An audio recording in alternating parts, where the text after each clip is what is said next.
ਸਾਡੇ ਬਹੁਤ ਹੀ ਸਨਮਾਨਿਤ ਗੈਸਟ ਰਾਜਵਿੰਦਰ ਜੀ, ਸਵਾਗਤ ਹੈ ਤੁਹਾਡਾ ਰੀਅਲ ਇਨਫੋ ਦੇ ਸਟੂਡੀਓ ਵਿੱਚ। ਅੱਜ ਅਸੀਂ ਲੈ ਕੇ ਆਏ ਹੈਗੇ EQ, ਇਮੋਸ਼ਨ ਕੋਸ਼ੀਐਂਟ ਜਾਂ ਇਮੋਸ਼ਨ ਇੰਟੈਲੀਜੈਂਸ, ਭਾਵਨਾਤਮਕ ਗੁਣਾਂਕ ਜਾਂ ਭਾਵਨਾਤਮਕ ਬੁੱਧੀਮੱਤਾ। ਤੇ ਮੈਂ ਸੋਚਦਾ ਹੁੰਦਾ ਆ ਕਿ ਟੀਚਰਸ ਨੂੰ ਅਗਰ ਸਟ੍ਰੈਸ ਮੈਨੇਜਮੈਂਟ ਆਉਂਦੀ ਹੋਵੇ, ਟਾਈਮ ਮੈਨੇਜਮੈਂਟ ਆਉਂਦੀ ਹੋਵੇ, ਤੇ EQ ਵੀ ਉਹਨੂੰ ਕਿਤੇ ਨਾ ਕਿਤੇ ਮੈਨੇਜ ਕਰਨਾ ਆਉਣਾ ਚਾਹੀਦਾ ਹੈਗਾ ਆ। ਰਾਜਵਿੰਦਰ ਜੀ, ਸਤਿ ਸ਼੍ਰੀ ਅਕਾਲ ਜੀ ਸਾਰਿਆਂ ਨੂੰ। ਸਤਿ ਸ਼੍ਰੀ ਅਕਾਲ ਅੰਮ੍ਰਿਤਪਾਲ ਜੀ। ਜਾਂ ਦੁਆਰਾ ਮੌਕਾ ਦਿੱਤਾ, ਅੱਜ ਅਸੀਂ ਰੀਅਲ ਇਨਫੋ ਦੇ ਸਟੂਡੀਓ 'ਚ ਬਹਿ ਕੇ ਇਹਨਾਂ ਇਸ਼ੂ ਦੇ ਉੱਤੇ ਗੱਲਬਾਤ ਕਰ ਰਹੇ ਹਾਂ, ਵਿਚਾਰ ਵਿਮਰਸ਼ ਕਰ ਰਹੇ ਹਾਂ। ਜਿਵੇਂ ਤੁਸੀਂ ਗੱਲ ਕੀਤੀ ਹੈ, ਤਿੰਨੋਂ ਇਸ਼ੂ ਬਹੁਤ ਇੰਪੋਰਟੈਂਟ ਸਨ। ਜੀ ਜੀ ਸਟ੍ਰੈਸ ਮੈਨੇਜਮੈਂਟ ਹੋ ਗਿਆ, ਟਾਈਮ ਮੈਨੇਜਮੈਂਟ ਹੋ ਗਿਆ, ਇਹ ਦੋਨੋਂ ਤਾਂ ਬਹੁਤ ਜ਼ਰੂਰੀ ਸਨ। ਪਰ ਇਹਦੇ ਨਾਲ ਨਾਲ ਇਮੋਸ਼ਨਲ ਜਿਹੜਾ ਇੰਟੈਲੀਜੈਂਸ ਹੈ, EQ ਜਿਹਨੂੰ ਅਸੀਂ ਕਹਿੰਦੇ ਹਾਂ, ਜਾਂ ਭਾਵਨਾਤਮਕ ਜਿਹੜਾ ਗੁਣਾਂਕ ਹੈ, ਬੁੱਧੀਮਤਾ ਗੁਣਾਂਕ ਜਿਹੜਾ ਹੈ, ਇਹਨੂੰ ਸਮਝਣਾ ਵੀ ਬਹੁਤ ਜ਼ਰੂਰੀ ਹੈ। ਦੂਸਰੀਆਂ ਚੀਜ਼ਾਂ ਜਿਹੜੀਆਂ ਦੋ ਅਸੀਂ ਜਿਵੇਂ ਸਟ੍ਰੈਸ ਮੈਨੇਜਮੈਂਟ ਜਾਂ ਟਾਈਮ ਮੈਨੇਜਮੈਂਟ ਕੀਤੀ ਸੀ, ਉਹ ਥੋੜੀ ਐਕਸਟਰਨਲ ਦੀ ਗੱਲ ਹੈ। ਔਰ ਇਮੋਸ਼ਨਲ ਇੰਟੈਲੀਜੈਂਸ ਜਿਹੜੀ ਹੈ, ਇਹ ਆਦਮੀ ਦੀ ਆਪਣੀ ਸਾਈਕੋਲੋਜੀ ਨਾਲ ਸੰਬੰਧਿਤ ਹੈ, ਉਹਦੇ ਆਪਣੇ ਅੰਦਰਲੇ ਭਾਵਾਂ ਦੇ ਨਾਲ ਸੰਬੰਧਿਤ ਹੈ, ਜਿਹਦੇ ਬਾਰੇ ਗਿਆਨ ਹੋਣਾ ਸਭ ਤੋਂ ਜ਼ਰੂਰੀ ਹੈ। ਜੀ, ਜਦੋਂ ਨਾ ਅਸੀਂ ਆ ਸ਼ੁਰੂ ਕਰਦੇ ਹੁੰਨੇ ਆ EQ ਦਾ ਸੈਮੀਨਾਰ, ਤੇ ਕਈ ਟੀਚਰਸ ਖੜੇ ਹੋ ਕੇ ਕਹਿੰਦੇ ਹੁੰਦੇ ਕਿ ਵੀ ਮੈਂ ਬਹੁਤ ਇਮੋਸ਼ਨਲ ਆ, ਮੈਨੂੰ ਹਰ ਗੱਲ ਤੇ ਰੋਣਾ ਆ ਜਾਂਦਾ ਹੈਗਾ ਆ। ਹਾਂਜੀ। ਇਹਦਾ ਮਤਲਬ ਮੈਂ ਬਹੁਤ ਇਮੋਸ਼ਨਲ ਹੈ, ਮੇਰਾ EQ ਤੇ ਬਹੁਤ ਵਧੀਆ ਚੱਲ ਰਿਹਾ। ਤੇ ਮੈਂ ਉਹਨਾਂ ਨੂੰ ਨਹੀਂ, ਤੁਹਾਨੂੰ ਹੀ ਇਸ ਲੈਸਨ ਦੀ ਸਭ ਤੋਂ ਜ਼ਿਆਦਾ ਲੋੜ ਹੈਗੀ ਆ। ਬਟ ਸੌਰੀ ਟੂ ਸੇ, ਸ਼ਾਇਦ ਤੁਸੀਂ ਆਪਣੇ ਇਮੋਸ਼ਨਸ ਨੂੰ ਨਹੀਂ ਕੰਟਰੋਲ ਨਹੀਂ ਕਰ ਰਹੇ। ਬਿਲਕੁਲ। ਤੁਹਾਨੂੰ EQ ਵਧਾਉਣ ਦੀ ਲੋੜ ਹੈਗੀ ਆ। ਬਹੁਤ ਜ਼ਿਆਦਾ ਇਮੋਸ਼ਨਲ ਹੋਣ ਦਾ ਮਤਲਬ ਇਹ ਨਹੀਂ ਹੈਗਾ ਕਿ ਹਰ ਗੱਲ ਤੇ ਰੋਣਾ ਆ ਜਾਵੇ, ਹਰ ਗੱਲ ਨੂੰ ਤੁਸੀਂ ਭਾਵਨਾਤਮਕ ਰੂਪ ਤੇ ਲੈ ਲਓ ਆਪਣੇ ਦਿਲ ਉੱਤੇ ਤੇ ਤੁਸੀਂ ਸੋਚੋ ਕਿ ਤੁਹਾਡਾ EQ ਵੱਧ ਹੈਗਾ ਹੈ। ਨਹੀਂ, ਇਹ ਤੁਹਾਡੀ ਭਾਵਨਾਤਮਕ ਬੁੱਧੀਮੱਤਾ ਵਿੱਚ ਕਮੀ ਆ, ਇਹਨੂੰ ਸਾਨੂੰ ਸਗੋਂ ਵਧਾਉਣ ਦੀ ਲੋੜ ਹੈ। ਬਿਲਕੁਲ ਬਿਲਕੁਲ ਠੀਕ ਗੱਲ ਕਹਿ ਰਹੇ ਤੁਸੀਂ ਸਰ। ਇਮੋਸ਼ਨਲ ਇੰਟੈਲੀਜੈਂਸ ਜਿਹੜੀ ਹੈ, ਉਹ ਸਭ ਤੋਂ ਇੰਪੋਰਟੈਂਟ, ਜਿਵੇਂ ਦੇਖੋ ਡੈਫੀਨੇਸ਼ਨ ਦੀ ਐਗਜ਼ੈਕਟਲੀ ਗੱਲ ਕਰੀਏ ਤੇ ਸਾਹਮਣੇ ਆਏ ਕਿ knowing what feel good, what feel bad and how to get from bad to good. ਜੀ, ਫੀਲਿੰਗ ਤੇ ਨੋ ਡਾਊਟ ਸਾਡੀ ਜ਼ਿੰਦਗੀ ਦਾ ਹਿੱਸਾ ਹੈ। ਅਸੀਂ ਖੁਸ਼ੀ 'ਚ ਵੀ ਜੀਂਦੇ ਹਾਂ, ਗਮੀ ਵੀ ਆਉਂਦੀ ਹੈ, ਗੁੱਸਾ ਵੀ ਆਉਂਦਾ ਹੈ, ਲੇਕਿਨ ਕਿਸ ਤਰੀਕੇ ਨਾਲ ਅਸੀਂ ਉਸ ਭਾਵਨਾਵਾਂ ਨੂੰ ਕੰਟਰੋਲ ਕਰਦੇ ਹਾਂ, ਇਹ ਸਾਡਾ ਹਾਂ, ਮਤਲਬ ਉਹਨੂੰ ਮੈਨੇਜ ਕਰ ਲੈਣਾ। ਮੈਨੇਜ ਅੱਛਾ, ਮੈਂ ਨਾ ਸੈਕੰਡ ਲਾਈਨ ਤੇ ਜ਼ਿਆਦਾ ਇੰਟਰਸਟਿਡ ਹੈਗਾ ਆ ਕਿ ਨੋਇੰਗ ਯੋਰ ਇਮੋਸ਼ਨ, ਆਪਣੀ ਇਮੋਸ਼ਨ ਪਤਾ ਹੋਣਾ, ਪਰ ਨੋਇੰਗ ਇਮੋਸ਼ਨ ਆਫ ਅਦਰਸ, ਦੂਸਰਿਆਂ ਦੀ ਵੀ ਇਮੋਸ਼ਨ ਸਮਝਣਾ। ਤੁਹਾਨੂੰ ਹਰ ਗੱਲ ਤੇ ਰੋਣਾ ਆ ਰਿਹਾ ਆਪਣੀ ਇਮੋਸ਼ਨਸ ਨੂੰ ਲੈ ਕੇ, ਪਰ ਕੀ ਤੁਸੀਂ ਦੂਸਰਿਆਂ ਦੀ ਇਮੋਸ਼ਨ ਨੂੰ ਵੀ ਸਮਝ ਪਾਉਂਦੇ ਜੇ?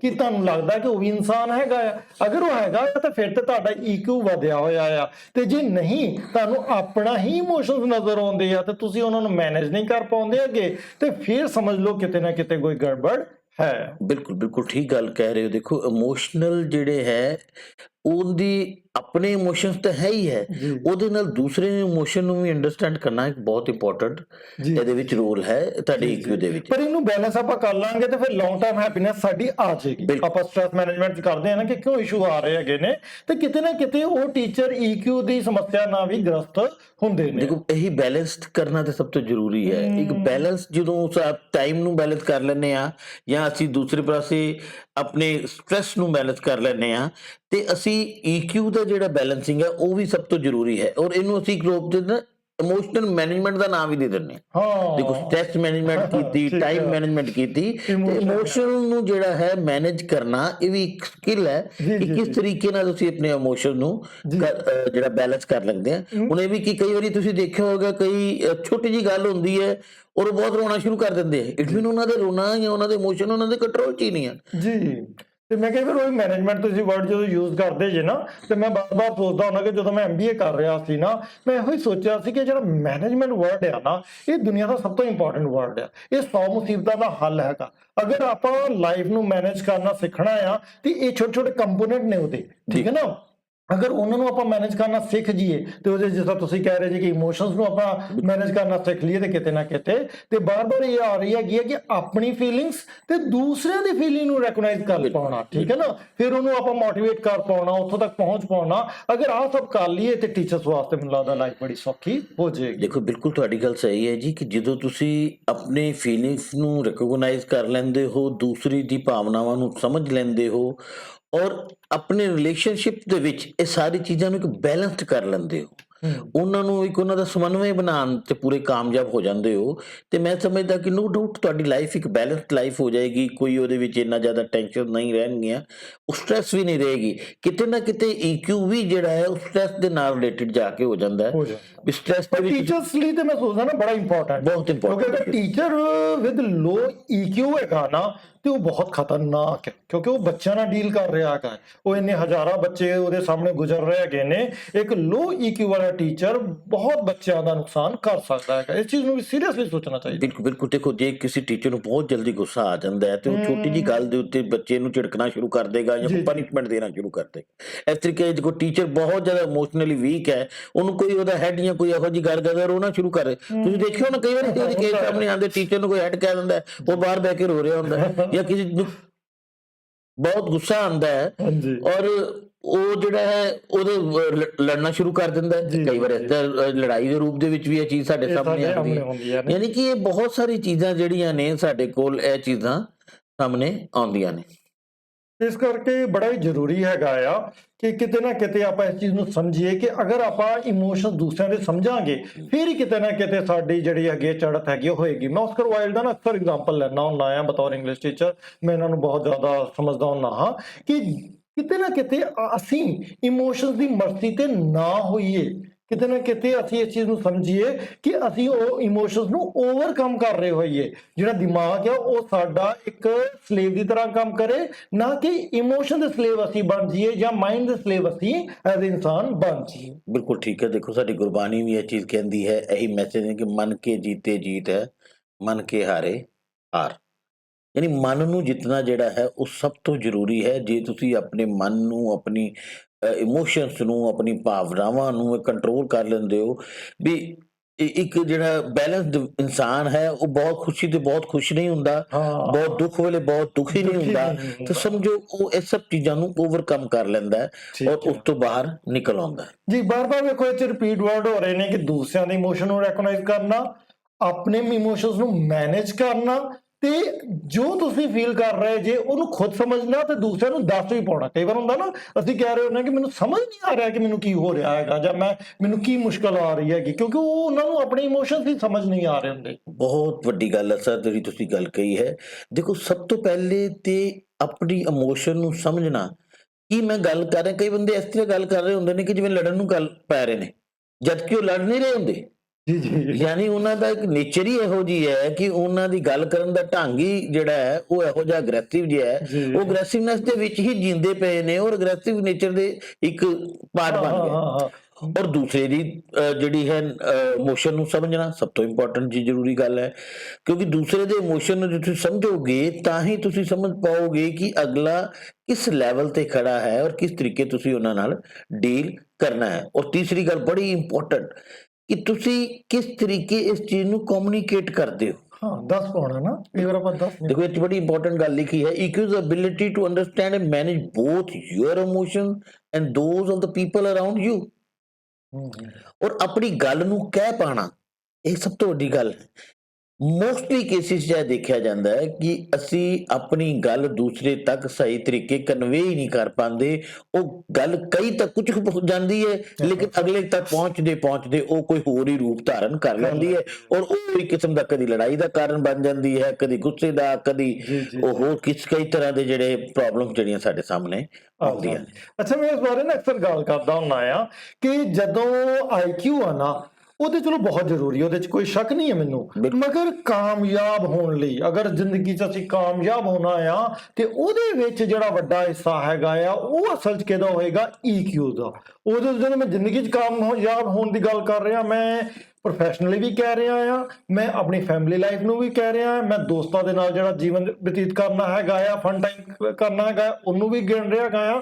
ਤੇ ਐਜ਼ ਅ ਹੋਲ ਅਗਰ ਮੇਰੀ ਪੂਰੀ ਜ਼ਿੰਦਗੀ ਜਿਹੜੀ ਹੈਗੀ ਆ ਉਹਦੇ ਵਿੱਚ EQ ਦਾ ਜਿਹੜਾ ਹਿੱਸਾ ਆ ਉਹ 80% ਤੱਕ ਜਾਊਗਾ। ਤੇ ਅਗਰ ਮੇਰਾ EQ ਚੰਗਾ ਹੈਗਾ ਤੇ ਮੇਰੀ ਲਾਈਫ ਆਪੇ ਹੀ ਚੰਗੀ ਹੋ ਜਾਏਗੀ। ਬਿਲਕੁਲ ਠੀਕ ਗੱਲ ਕਰ ਰਹੇ ਹੋ ਸਰ। ਦੇਖੋ, IQ ਵਰਸਸ EQ ਦੀ ਗੱਲ ਕਰੀਏ ਤੇ ਜੇ 20% IQ ਹੈ ਤੇ 80% EQ ਰੋਲ ਅਦਾ ਕਰਦਾ। ਜੀ ਇੱਕ ਯਾਨੀ ਤੁਹਾਡੀ ਭਾਵਨਾਤਮਕ ਗੁਣਾਂਕ ਜਿਹੜਾ ਉਹ ਕਿੰਨਾ ਹੈ। ਕਿੰਨਾ ਮੈਕਸਿਮਮ ਕੇਸਿਸ 'ਚ ਦੇਖੀਏ, ਭਾਵੇਂ ਉਹ ਪ੍ਰੋਫੈਸ਼ਨਲ ਲਾਈਫ ਹੈ, ਭਾਵੇਂ ਤੁਹਾਡੀ ਫੈਮਿਲੀ ਲਾਈਫ ਹੈ ਜਾਂ ਪਰਸਨਲ ਲਾਈਫ ਹੈ, ਸੋਸ਼ਲ ਲਾਈਫ ਹੈ, ਤੁਹਾਡਾ EQ ਹੀ ਉੱਥੇ ਮੈਟਰ ਕਰਦਾ ਹੈ, ਨਾ ਕਿ ਤੁਹਾਡੀ IQ ਕਈ ਵਾਰੀ। ਜੀ ਕਿਉਂਕਿ ਦੇਖੋ, ਜੇ ਆਪਾਂ ਘਰ ਦਾ ਐਗਜ਼ਾਮਪਲ ਲੈ ਕੇ ਚੱਲੀਏ, ਕਈ ਵਾਰ ਹਸਬੈਂਡ ਵਾਈਫ ਦੇ ਵਿੱਚ ਲੜਾਈ ਹੋਣ ਦਾ ਕਾਰਨ ਇਹੀ ਹੁੰਦਾ ਹੈ ਕਿ ਲੋ EQ, ਕਿ ਵਾਈਫ ਜਾਂ ਹਸਬੈਂਡ ਬਹੁਤ ਜਲਦੀ ਇੱਕ ਦੂਜੇ ਤੇ ਗੁੱਸਾ ਕਰ ਜਾਂਦੇ ਨੇ, ਆਪਸ 'ਚ ਲੜਾਈ ਹੋ ਜਾਂਦੀ ਹੈ, ਕਈ ਫੈਮਿਲੀ ਟੁੱਟ ਜਾਂਦੀਆਂ ਨੇ, ਔਰ ਜਿਹਦਾ ਖਮਿਆਜ਼ਾ ਜਿਹੜਾ ਬੱਚਿਆਂ ਨੂੰ ਭੁਗਤਣਾ ਪੈਂਦਾ। ਮੈਂ ਅਕਸਰ ਕਹਿੰਦਾ ਹੁੰਦਾ ਨਾ ਕਿ ਕੋਈ ਵੀ ਹਸਬੈਂਡ ਵਾਈਫ ਇਸ ਗੱਲ ਤੇ ਨਹੀਂ ਲੜ ਰਿਹਾ ਹੁੰਦਾ ਕਿ ਇਹਨਾਂ ਨੂੰ ਕਮੇਟੀ ਦੇ ਸਪੈਲਿੰਗ ਨਹੀਂ ਆਉਂਦੇ ਹੈਗੇ। ਹਾਂ, ਸਹੀ ਗੱਲ। ਕੋਈ ਇਹ ਤੇ ਨਹੀਂ ਕਹਿ ਰਿਹਾ ਹੁੰਦਾ ਕਿ ਇਹਨਾਂ ਨੂੰ ਪਤਾ ਨਹੀਂ ਲੱਗਦਾ ਜੀ ਚੈਕੋਸਲਾਵੀਆ ਹੈ ਕਿੱਥੇ ਹੈਗਾ ਆ, ਨਕਸ਼ੇ ਤੇ ਲੱਭਿਆ ਨਹੀਂ ਜਾਂਦਾ ਜੀ ਇਹਨਾਂ ਕੋਲ, ਠੀਕ ਹੈ ਨਾ। ਉਹਨਾਂ ਦੇ ਜਿਹੜੇ ਇਸ਼ੂ ਹੁੰਦੇ ਨੇ ਉਹ EQ ਵਾਲੇ ਹੀ ਹੁੰਦੇ ਨੇ, ਇਕੁਅਲ ਇਸ਼ੂ, ਠੀਕ ਹੈ ਨਾ। ਤੇ ਅਗਰ ਉਹ ਆਪਾਂ ਸਮਝ ਲਈਏ ਤੇ ਈਵਨ ਹੈਡਸ ਦੇ ਨਾਲ ਵੀ ਜਿਹੜੀ ਕੋਈ ਅਗਰ ਮੁਸ਼ਕਲ ਟੀਚਰਸ ਦੀ ਆ ਰਹੀ ਹੁੰਦੀ ਆ, ਤੇ ਮੈਂ ਕਦੀ ਨਹੀਂ ਵੇਖਿਆ ਕਿ ਉਹ IQ ਵਾਲੀ ਆ ਰਹੀ ਹੁੰਦੀ, ਉਹ ਵੀ EQ ਵਾਲੀ ਆ ਰਹੀ ਹੁੰਦੀ। ਬਿਲਕੁਲ। ਅਸੀਂ ਕੱਲ ਪਰਸੋਂ ਹੀ ਤੁਸੀਂ ਡਿਸਕਸ ਕਰ ਰਹੇ ਸੀ, ਤੁਹਾਨੂੰ ਯਾਦ ਹੋਏਗਾ ਕਿ ਇੱਕ ਹੈਡ ਜਿਹੜਾ ਹੈ ਜਾਂ ਸਕੂਲ ਦਾ ਜਿਹੜਾ DDO ਹੈ, ਜਾਂ ਜਿਹੜਾ ਜਿਹਦੇ ਕੋਲ ਪਾਵਰ ਸਨ ਉਹ ਸਕੂਲ ਨੂੰ ਐਡਮਿਨਿਸਟ੍ਰੇਟਿਵ ਨੂੰ ਵਰਕ ਨੂੰ ਰਨ ਕਰਨ ਲਈ, ਉਹਦਾ ਮੇਨ ਮਕਸਦ ਇਹ ਹੀ ਹੈ ਕਿ ਸਕੂਲ ਦੇ ਵਿੱਚ ਇੱਕ ਇਹੋ ਜਿਹਾ ਮਾਹੌਲ ਬਣਾ ਕੇ ਰੱਖੇ ਕਿ ਜਿਹਦੇ ਨਾਲ ਕਿ ਐਜੂਕੇਸ਼ਨ ਦਾ ਜਿਹੜਾ ਪ੍ਰੋਸੈਸ ਹੈ ਬੜਾ ਸਮੂਥ ਚੱਲੇ। ਲੇਕਿਨ ਜੇ ਹੈਡ ਹੀ ਇੱਕ ਲੋ EQ ਦਾ ਹੋਏਗਾ, ਉਸ ਚੀਜ਼ ਨੂੰ ਨਹੀਂ ਸਮਝ ਪਾਏਗਾ, ਨੋ ਡਾਊਟ ਉਹ ਥੱਲੇ ਮੈਸੇਜ ਕਿਸ ਤਰ੍ਹਾਂ ਜਾਏਗਾ। ਮੈਨੂੰ ਇੱਕ ਬਹੁਤ ਪਿਆਰੀ ਇੱਕ ਛੋਟੀ ਜਿਹੀ ਸਟੋਰੀ ਯਾਦ ਆ ਰਹੀ ਹੈ ਇੱਥੇ, ਕਿ ਇੱਕ ਬੌਸ ਆਇਆ ਜੀ ਦਫ਼ਤਰ 'ਚ ਆ ਕੇ, ਉਹਨੇ ਗੁੱਸੇ 'ਚ ਆਇਆ, ਘਰੋਂ ਲੜ ਕੇ ਆਇਆ ਹੋਣਾ, ਉਹਨੇ ਗੁੱਸੇ 'ਚ ਆ ਕੇ ਜਿਹੜਾ ਹੈ ਆਪਣੇ ਦਫ਼ਤਰ ਦੇ ਬੁਲਾਇਆ ਆਪਣੇ ਅਫਸਰ ਨੂੰ, ਉਹਨੂੰ ਝਿੜਕਾਂ ਦਿੱਤੀਆਂ। ਸਵੇਰੇ ਸਵੇਰੇ ਜਦੋਂ ਅਫਸਰ ਨੂੰ ਝਿੜਕਾਂ ਪੈਣਗੀਆਂ, ਨੈਚੁਰਲੀ ਗੱਲ ਸੀ, ਦਿਨ ਸ਼ੁਰੂਆਤ ਇੱਥੋਂ ਹੈ। ਉਹਨੇ ਆਪਣੇ ਕਲਰਕ ਨੂੰ ਬੁਲਾਇਆ, ਉਹਨੇ ਕਲਰਕ ਨੂੰ ਝਿੜਕਾਂ ਦਿੱਤੀਆਂ। ਕਲਰਕ ਨੇ ਵੀ ਗੁੱਸਾ ਕਰਨਾ ਸੀ, ਕਲਰਕ ਨੇ ਆਪਣੇ PN ਨੂੰ ਬੁਲਾਇਆ ਤੇ PN ਨੂੰ ਝਿੜਕਾਂ ਦਿੱਤੀਆਂ। ਔਰ PN ਹੁਣ ਵਿਚਾਰਾ ਸਭ ਤੋਂ ਲੋ ਲੈਵਲ ਤੇ ਆ ਗਿਆ, ਉਹਦਾ ਗੁੱਸ ਨਹੀਂ ਚੱਲਿਆ, ਬਾਹਰ ਇੱਕ ਕੁੱਤਾ ਬੈਠਾ ਸੀ, ਉਹਨੇ ਜ਼ੋਰ ਦੀ ਕੁੱਤੇ ਨੂੰ ਲੱਤ ਮਾਰ ਦਿੱਤੀ। ਇਹਨੇ ਨੂੰ ਬੌਸ ਬਾਹਰ ਨਿਕਲਿਆ ਤੇ ਕੁੱਤੇ ਨੇ ਬੌਸ ਨੂੰ ਵੱਢ ਲਿਆ। ਯਾਨੀ ਉਹ ਦੇਖੋ ਸਰਕਲ ਘੁਮਾ ਕੇ ਫੇਰ ਤੁਹਾਡੀ, ਯਾਨੀ ਤੁਹਾਡੀਆਂ ਜਿਹੜੇ ਇਮੋਸ਼ਨਸ ਨੇ, ਜੇ ਤੁਹਾਡੀ ਕੰਟਰੋਲ 'ਚ ਨਹੀਂ ਤੇ ਉਹਦਾ ਖਮਿਆਜਾ ਕਿਤੇ ਨਾ ਕਿਤੇ ਘੁੰਮ ਕੇ ਤੁਹਾਨੂੰ ਖੁਦ ਹੀ ਭੁਗਤਣਾ ਪੈਂਦਾ ਹੈ, ਕਿਸੇ ਹੋਰ ਨੂੰ ਨਹੀਂ। ਪਰ ਇਸ ਚੀਜ਼ ਦਾ ਕੋ ਧਿਆਨ ਰੱਖਣਾ ਚਾਹੀਦਾ ਹੈ। ਤੇ ਬਾਰ-ਬਾਰ ਅਸੀਂ ਕਹਿ ਰਹੇ ਹਾਂ ਕਿ ਤੁਹਾਡੀ ਜਿਹੜੀ ਵਰਕ ਲਾਈਫ ਵਿੱਚ ਤੁਸੀਂ ਸਕਸੈਸ ਲਓਗੇ, ਉਹ ਕਿਤੇ ਨਾ ਕਿਤੇ IQ ਤੋਂ ਨਹੀਂ EQ ਤੋਂ ਆਏਗੀ, ਠੀਕ ਹੈ ਨਾ। ਇੱਕ ਵਾਰ ਤੁਹਾਨੂੰ ਜੌਬ ਤੇ ਚਲੋ ਮਿਲ ਸਕਦੀ ਹੈਗੀ IQ ਦੇ ਨਾਲ, ਮਗਰ ਬਾਅਦ ਵਿੱਚ ਜਿਹੜੀ ਪ੍ਰਮੋਸ਼ਨ ਹੈ, ਜਿਹੜੀ ਸਕਸੈਸ ਲਾਈਫ 'ਚ ਮਿਲਣੀ ਹੈਗੀ ਆ, ਉਹਦੇ ਉੱਤੇ ਬਹੁਤ ਵੱਡਾ ਹਿੱਸਾ ਜਿਹੜਾ ਹੈਗਾ ਆ ਉਹਦਾ ਆ। ਉਸ ਚੀਜ਼ ਨੂੰ ਸਾਨੂੰ ਕਿਤੇ ਨਾ ਕਿਤੇ ਕੋਸ਼ਿਸ਼ ਕਰਨੀ ਚਾਹੀਦੀ ਹੈਗੀ ਆ ਕਿ ਆਪਾਂ ਇਹਨੂੰ ਓਵਰਕਮ ਕਰ ਲਈਏ। ਤੇ ਅਗਰ ਉਹ ਅਸੀਂ ਨਹੀਂ ਕਰ ਪਾ ਰਹੇ ਹੈਗੇ ਆ ਤੇ ਫਿਰ ਬੜੀ ਮੁਸ਼ਕਲ ਆ ਜਾਏਗੀ। ਤੇ ਇਸ ਚੀਜ਼ ਨੂੰ ਐਜ਼ ਅ ਪੇਰੈਂਟ ਵੀ, ਐਜ਼ ਅ ਸਾਡਾ ਦੋਸਤ ਆਪਾਂ ਜਦੋਂ ਕਿਸੇ ਨਾਲ ਬਿਹੇਵ ਕਰਦੇ ਆ, ਐਜ਼ ਅ ਟੀਚਰ ਜਦੋਂ ਆਪਾਂ ਬੱਚਿਆਂ ਦੇ ਨਾਲ ਬਿਹੇਵ ਕਰਦੇ ਹੈਗੇ ਆ, ਅਗਰ ਆ ਚੀਜ਼ਾਂ ਦਾ ਧਿਆਨ ਰੱਖੀਏ ਕਿ ਅਸੀਂ ਉਹਨੂੰ ਸਕਸੈਸਫੁਲੀ ਕਰ ਪਾ ਰਹੇ ਆ ਮੈਨੇਜ, ਤੇ ਬੜਾ ਕੁਛ ਅਸੀਂ ਦੇ ਪਾ ਰਹੇ ਹੁੰਦੇ ਆ। ਅਗਰ ਨਹੀਂ ਕਰ ਪਾ ਰਹੇ ਤੇ ਨਹੀਂ ਦੇ ਪਾ ਰਹੇ ਹੁੰਦੇ ਆ। ਪਰ ਮੁਸ਼ਕਲ ਵਾਲੀ ਗੱਲ ਸਰ ਕਿੱਥੇ ਹੈਗੀ ਆ ਕਿ ਸਾਡਾ ਕੀ ਐਜੂਕੇਸ਼ਨ ਸਿਸਟਮ ਇਹਦੇ ਵਿੱਚ ਮਦਦ ਕਰ ਰਿਹਾ? ਕੋਈ ਇਸ ਤਰ੍ਹਾਂ ਦੇ ਲੈਸਨ ਚੱਲ ਰਹੇ ਨੇ ਕਲਾਸਿਸ ਵਿੱਚ ਜਾਂ ਟੀਚਰ ਟ੍ਰੇਨਿੰਗ ਵਿੱਚ ਚੱਲ ਰਹੇ ਹੈਗੇ? ਇਹ ਬੜਾ ਵੱਡਾ ਸਵਾਲ ਜੇ। ਬਹੁਤ ਹੀ ਜ਼ਿਆਦਾ ਇੰਪੋਰਟੈਂਟ ਜਿਹੜਾ ਟੌਪਿਕ ਜਿਹੜਾ ਤੁਸੀਂ ਚੁੱਕਿਆ ਹੈ ਇਸ਼ੂ, ਕਿ ਐਜੂਕੇਸ਼ਨ ਸਿਸਟਮ ਸਾਡਾ ਜਿਹੜਾ ਹੈ ਉਹ ਸਾਡੇ EQ ਨੂੰ ਵਧਾਉਣ ਵਿੱਚ ਕਿਤੇ ਲਾਹੇਵੰਦ ਹੋ ਰਿਹਾ ਹੈ, ਕੋਈ ਰੋਲ ਅਦਾ ਕਰ ਰਿਹਾ ਹੈ। IQ ਨੂੰ ਵਧਾਉਣ ਵਾਸਤੇ ਨੂੰ ਤੁਸੀਂ ਸਬਜੈਕਟ ਦੀ ਚੱਲ ਰਹੇ ਆ, ਸਾਡੇ ਸਬਜੈਕਟ ਕਰ ਰਹੇ ਆ। ਤੁਸੀਂ ਦੇਖੋ ਲਗਭਗ 9 ਸਬਜੈਕਟ ਦੇ ਕਰੀਬ ਜਿਹੜੇ ਸਕੂਲ ਦੇ ਵਿੱਚ ਟੀਚ ਕੀਤੇ ਜਾਂਦੇ ਨੇ ਬੱਚੇ ਨੂੰ, ਜਾਂ ਉਸ ਤੋਂ ਬਾਅਦ ਕਈ ਸਟਰੀਮਸ ਨੇ ਜਿਹ 'ਚ ਬੱਚਾ ਪੜ੍ਹਦਾ। ਲੇਕਿਨ EQ ਜਿਹੜਾ ਕਿ ਸਭ ਤੋਂ ਵੱਡਾ ਜ਼ਿੰਦਗੀ ਦਾ ਹਿੱਸਾ ਹੈ, ਜਿਵੇਂ ਕਿਸ ਤਰ੍ਹਾਂ ਫਰਸਟ੍ਰੇਸ਼ਨ ਨੂੰ ਹੈਂਡਲ ਕਰਨਾ ਹੈ, ਕਿੰਨਾ ਐਂਗਜ਼ਾਇਟੀ ਨੂੰ, ਸਟ੍ਰੈਸ ਨੂੰ, ਡਿਪਰੈਸ਼ਨ ਨੂੰ, ਬਰਨਆਊਟ ਨੂੰ, ਇਹ ਸਭ ਚੀਜ਼ਾਂ, ਇਨਫੀਰੀਅਰਿਟੀ ਕੰਪਲੈਕਸ ਨੂੰ ਕਿਸ ਤਰੀਕੇ ਹੈਂਡਲ ਕਰਨਾ ਹੈ, ਇਹਨੂੰ ਪੜ੍ਹਾਉਣ ਵਾਸਤੇ ਸ਼ਾਇਦ ਕੋਈ ਵੀ ਉਪਰਾਲਾ ਨਹੀਂ ਕੀਤਾ ਜਾ ਰਿਹਾ। ਪਰ ਨਹੀਂ, ਇੱਥੇ ਇੱਕ ਚੀਜ਼ ਮੈਂ ਤੁਹਾਨੂੰ ਐਡ ਕਰਾਂਗਾ ਕਿ ਪਿਛਲੇ 2-3 ਸਾਲਾਂ ਤੋਂ ਸਾਡੇ ਪੰਜਾਬ ਗੌਰਮੈਂਟ ਇੱਕ ਸਾਡੇ ਭਾਰਤ ਦੀ ਸਭ ਤੋਂ ਪਹਿਲੀ ਗੌਰਮੈਂਟ ਰਹੀ ਹੈ ਜਿਹਨੇ ਇਸ ਚੀਜ਼ਾਂ ਨੂੰ ਜਾਣਦੇ ਹੋਏ ਵੈਲਕਮ ਲਾਈਫ ਨਾਂ ਦਾ ਸਬਜੈਕਟ ਜਿਹੜਾ ਹੈ, ਸਵਾਗਤ ਜ਼ਿੰਦਗੀ, ਉਹ ਇੰਟਰੋਡਿਊਸ ਕੀਤਾ। ਔਰ ਉਹਦੇ ਵਿੱਚ ਇਹ ਚੀਜ਼ਾਂ ਦਾ ਕੁਝ ਇੰਨਾ ਤਾਂ ਨਹੀਂ, ਪਰ ਵਿਦਿਆਰਥੀ ਦੇ ਲੈਵਲ ਤੇ ਥੋੜੀ ਚੀਜ਼ਾਂ ਨੂੰ ਸਮਝਣ ਵਾਸਤੇ ਇਸ ਚੀਜ਼ਾਂ ਨੂੰ ਇੰਟਰੋਡਿਊਸ ਕੀਤਾ। ਪਰ ਇਹੀ ਗੱਲ ਅਸੀਂ ਕਰ ਰਹੇ ਹਾਂ ਨਾ ਕਿ ਇਹ ਅਸੀਂ ਸਿਰਫ ਤੇ ਸਿਰਫ ਪੇਰੈਂਟਸ ਤੇ ਪੀਅਰਸ ਤੇ ਜਾਂ ਮਤਲਬ ਬੱਚਿਆਂ ਤੇ ਨਾ ਛੱਡ ਦਈਏ। ਪਹਿਲੀ ਗੱਲ ਤੇ ਟੀਚਰਸ ਨੂੰ ਟੀਚਰ ਟ੍ਰੇਨਿੰਗ ਵਿੱਚ ਬਹੁਤ ਜ਼ਿਆਦਾ ਦੱਸਣ ਦੀ ਲੋੜ ਹੈਗੀ ਆ, ਤੇ ਫਿਰ ਬਾਅਦ ਆਪਣੇ ਬੱਚਿਆਂ ਤੱਕ ਪਹੁੰਚਾਉਣ ਦੀ ਬਹੁਤ ਜ਼ਿਆਦਾ ਲੋੜ ਹੈਗੀ ਆ। ਕਿਉਂਕਿ ਅਗਰ ਆਪਾਂ IQ ਤੇ ਵਧਾ ਲਿਆ ਬੱਚਿਆਂ ਦਾ ਵੀ ਟੀਚਰਸ ਦਾ ਵੀ, ਮਗਰ ਅਗਰ EQ ਨਾ ਵਧਾ ਪਾਏ ਤੇ ਸਕੂਲ ਐਜੂਕੇਸ਼ਨ ਵਿੱਚ ਕਿਤੇ ਮਦਦ ਨਾ ਕੀਤੀ, ਤੇ ਫਿਰ ਕਿਤੇ ਨਾ ਕਿਤੇ ਬਹੁਤ ਮੁਸ਼ਕਿਲ ਆ ਰਹੀ ਹੈ। ਦੇਖੋ ਟੀਚਰਸ ਵਾਸਤੇ ਦੇਖੋ ਜਿਸ ਤਰੀਕੇ ਨਾਲ ਬੱਚੇ ਲਈ ਇਹ ਚੀਜ਼ਾਂ ਜ਼ਰੂਰੀ ਨੇ, ਟੀਚਰ ਲਈ ਤਾਂ ਸਭ ਤੋਂ ਜ਼ਰੂਰੀ ਹੈ। ਕਿਉਂਕਿ ਟੀਚਰ ਨੇ ਬੱਚਿਆਂ ਨੂੰ ਐਜੂਕੇਸ਼ਨ ਇੰਪਾਰਟ ਕਰਨੀ ਹੈ, ਉਹਨੇ ਹੀ ਉਹ ਮੈਸੇਜ ਬੱਚਿਆਂ ਤੱਕ ਪਹੁੰਚਾਉਣਾ ਹੈ, ਉਹਨਾਂ ਨੂੰ ਸਮਝਾਉਣਾ ਹੈ। ਤੇ ਜੇ ਟੀਚਰ ਇੱਕ ਬੈਲੈਂਸਡ EQ ਦਾ ਮਾਲਕ ਹੋਏਗਾ ਤੇ ਨੋ ਡਾਊਟ ਉਹ ਆਪਣੇ ਬੱਚਿਆਂ ਨੂੰ ਵੀ ਇਹੀ ਐਜੂਕੇਸ਼ਨ ਅੱਗੇ ਪ੍ਰੋਵਾਈਡ ਕਰੇਗਾ। ਅੱਛਾ, ਟੀਚਰ ਦੀ ਵੀ ਗੱਲ, ਜੇ ਪੇਰੈਂਟਸ ਇੱਕ ਜਿਹੜੇ ਨੇ ਉਹ ਬੈਲੈਂਸਡ ਹੋਣਗੇ, ਉਹਨਾਂ ਦਾ EQ ਅੱਛਾ ਹੋਏਗਾ, ਨੋ ਡਾਊਟ ਉਹਨਾਂ ਦੇ ਫੈਮਿਲੀ ਦੇ ਜਿੰਨੀ ਵੀ ਜਨਰੇਸ਼ਨ ਹੈ ਉਹ ਵੀ ਬੜੀ ਅੱਛੀ ਹਾਈਲੀ EQ ਲੈਵਲ ਦੀ ਹੋਏਗੀ।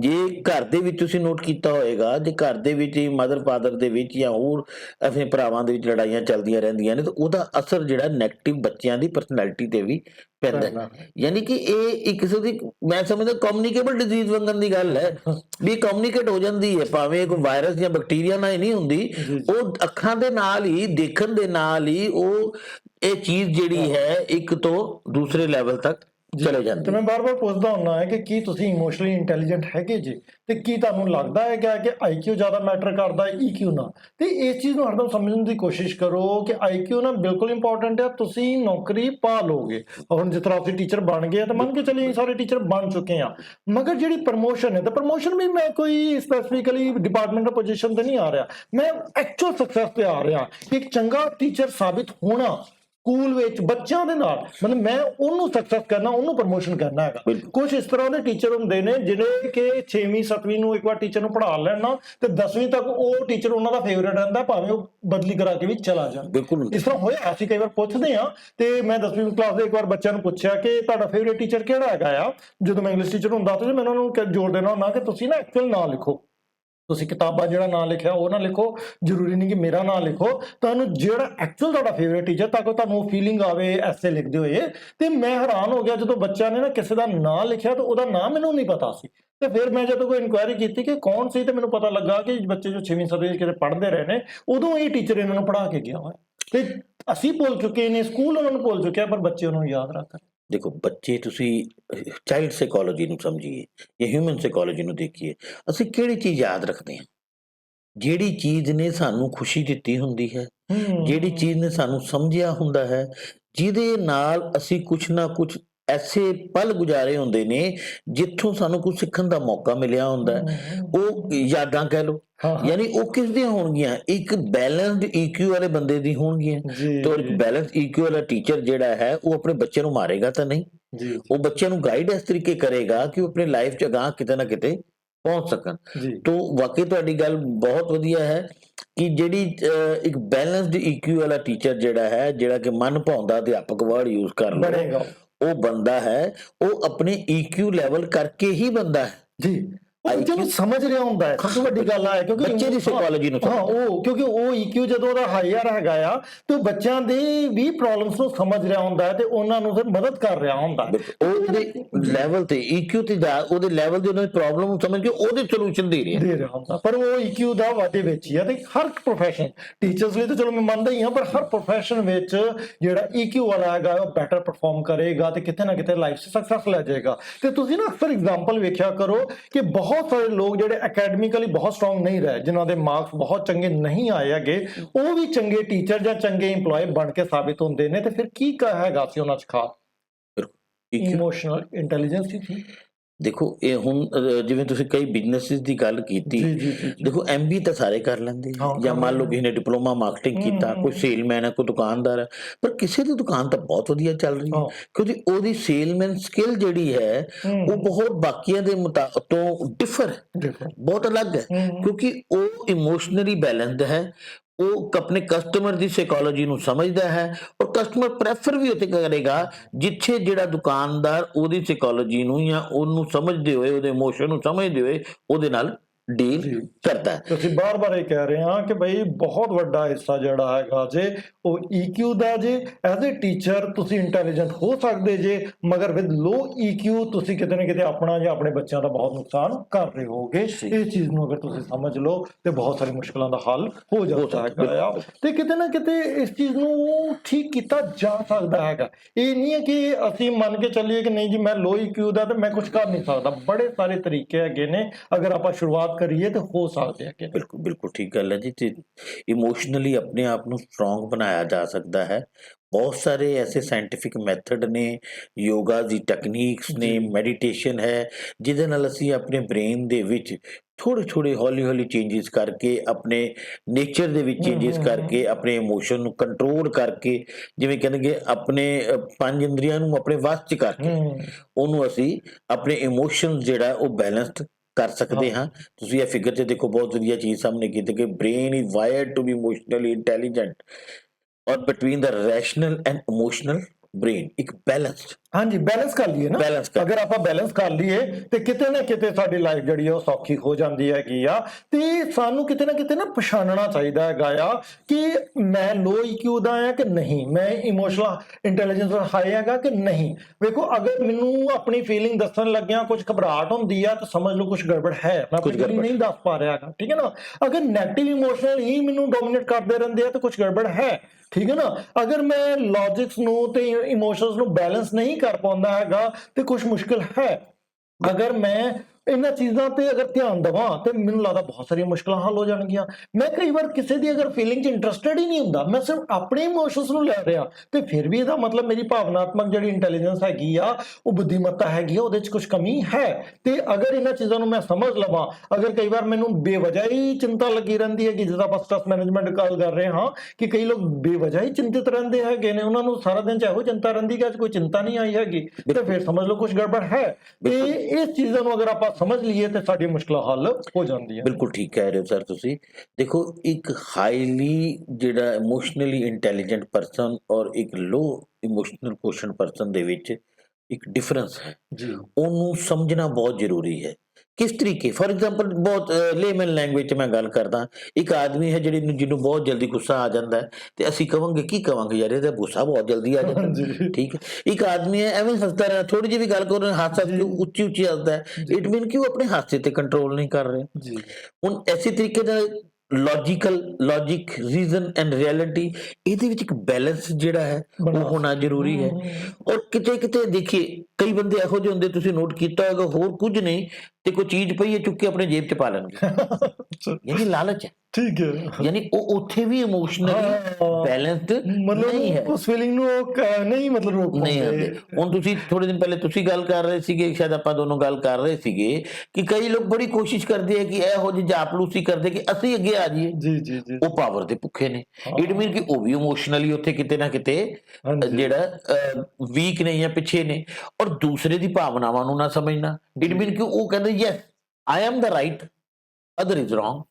ਉੱਥੇ ਵੀ ਕਿਤੇ ਨਾ ਕਿਤੇ ਗੜਬੜ ਹੋ ਜਾਂਦੀ ਹੈ। ਕੋਈ ਹੈਡ ਇਹੋ ਜਿਹੇ ਆ ਜਾਂਦੇ ਨੇ, ਕਹਿੰਦੇ ਨਹੀਂ ਜੋ ਮੈਂ ਕਹਿ ਰਿਹਾ ਉਦਾਂ ਹੀ ਹੋਊਗਾ, ਅਸੀਂ ਤੁਹਾਡੀ ਗੱਲ ਨਹੀਂ ਸੁਣਦੇ, ਜੋ ਕਿਹਾ ਉਦਾਂ ਹੋਊਗਾ। ਉੱਥੇ ਵੀ ਕਿਤੇ ਇਮੋਸ਼ਨ ਜਾਂ ਡਰ, ਇਸ ਚੀਜ਼ ਦਾ ਡਰ ਵੀ ਕਈਆਂ ਦੇ ਦਿਮਾਗ 'ਚ ਡਰ। ਕਈ ਇਹੋ ਜਿਹੇ ਬੰਦੇ ਦੇਖੇ ਨੇ ਮੈਂ ਕਿ 50 ਸਾਲ ਦੀ ਏਜ ਦੇ ਵਿੱਚ ਵੀ ਉਹ ਹਨੇਰੇ ਤੋਂ ਡਰਦੇ ਨੇ। ਕਈਆਂ ਨੂੰ ਉਚਾਈ ਤੋਂ ਡਰ ਹੈ, ਠੀਕ ਹੈ, ਬੜੇ ਪ੍ਰਕਾਰ ਦੇ ਫੋਬੀਆ, ਕਈ ਤਰ੍ਹਾਂ ਦੇ ਫੋਬੀਆਜ਼ ਨੇ। ਔਰ ਕਿਸੇ ਟਾਈਮ ਤੇ ਕਈ ਬੋਲਣ ਤੋਂ ਡਰਦੇ ਨੇ, ਆਪਣੇ ਆਪ ਨੂੰ ਐਕਸਪ੍ਰੈਸ਼ਨ ਕਰਨ ਤੋਂ ਡਰਦੇ ਨੇ। ਮੈਂ ਵੇਖਿਆ ਸਰ, ਸਟੇਜ ਤੇ ਆਉਣ ਵਾਲੇ ਟੀਚਰ ਕਿੰਨੇ ਹੈਗੇ, ਤੁਸੀਂ ਆਪਣੇ ਸਕੂਲ 'ਚ ਗਿਣ ਲਓ, ਅਸੀਂ ਤਾਂ ਸਾਰੇ ਸਕੂਲਾਂ 'ਚ ਗਏ, 419 ਸਕੂਲ ਵਿਜ਼ਿਟ ਕੀਤੇ ਹੈਗੇ ਨੇ ਅੰਮ੍ਰਿਤਸਰ ਦੇ, ਤੇ ਆਹ ਡਰ ਮੈਂ ਉਹਨਾਂ ਦੇ ਚਿਹਰੇ ਤੇ ਵੇਖਣਾ ਆਉਣਾ ਹੈ ਕਿ ਉਹ ਅਸੈਂਬਲੀ ਵਿੱਚ ਵੀ ਬੱਚਿਆਂ ਨੂੰ ਸੰਬੋਧਨ ਦੇ ਨਹੀਂ ਆ ਪਾਉਂਦੇ। ਬਿਲਕੁਲ ਇਹੀ ਗੱਲ ਦੇ ਉੱਤੇ ਸਰ ਕੱਲ ਹੀ ਮੈਂ ਇੱਕ ਆਰਟੀਕਲ ਲਿਖ ਰਿਹਾ ਸੀ ਤਾਂ ਤੁਹਾਡੇ ਨਾਲ ਸ਼ੇਅਰ ਕੀਤਾ, ਉੱਥੇ ਗੱਲ ਕੀਤੀ। ਉਹਨਾਂ ਨੇ ਪੁੱਛਿਆ ਵੀ ਕੀ ਤੁਸੀਂ ਕੰਮ ਜਿਹੜਾ ਕੀਤਾ ਸੀ, ਮੈਂ ਕਿਹਾ ਸਭ ਤੋਂ ਪਹਿਲੇ ਗੱਲ ਤੇ ਜਿਹੜਾ ਮੈਂ ਸਟੇਜੋਫੋਬੀਆ ਸੀ ਨਾ, ਆਪਣੇ ਟੀਚਰਸ ਔਰ ਆਪਣੇ ਬੱਚਿਆਂ ਦੇ ਦਿਮਾਗ 'ਚ ਕੱਢਣ ਦੀ ਕੋਸ਼ਿਸ਼ ਕੀਤੀ।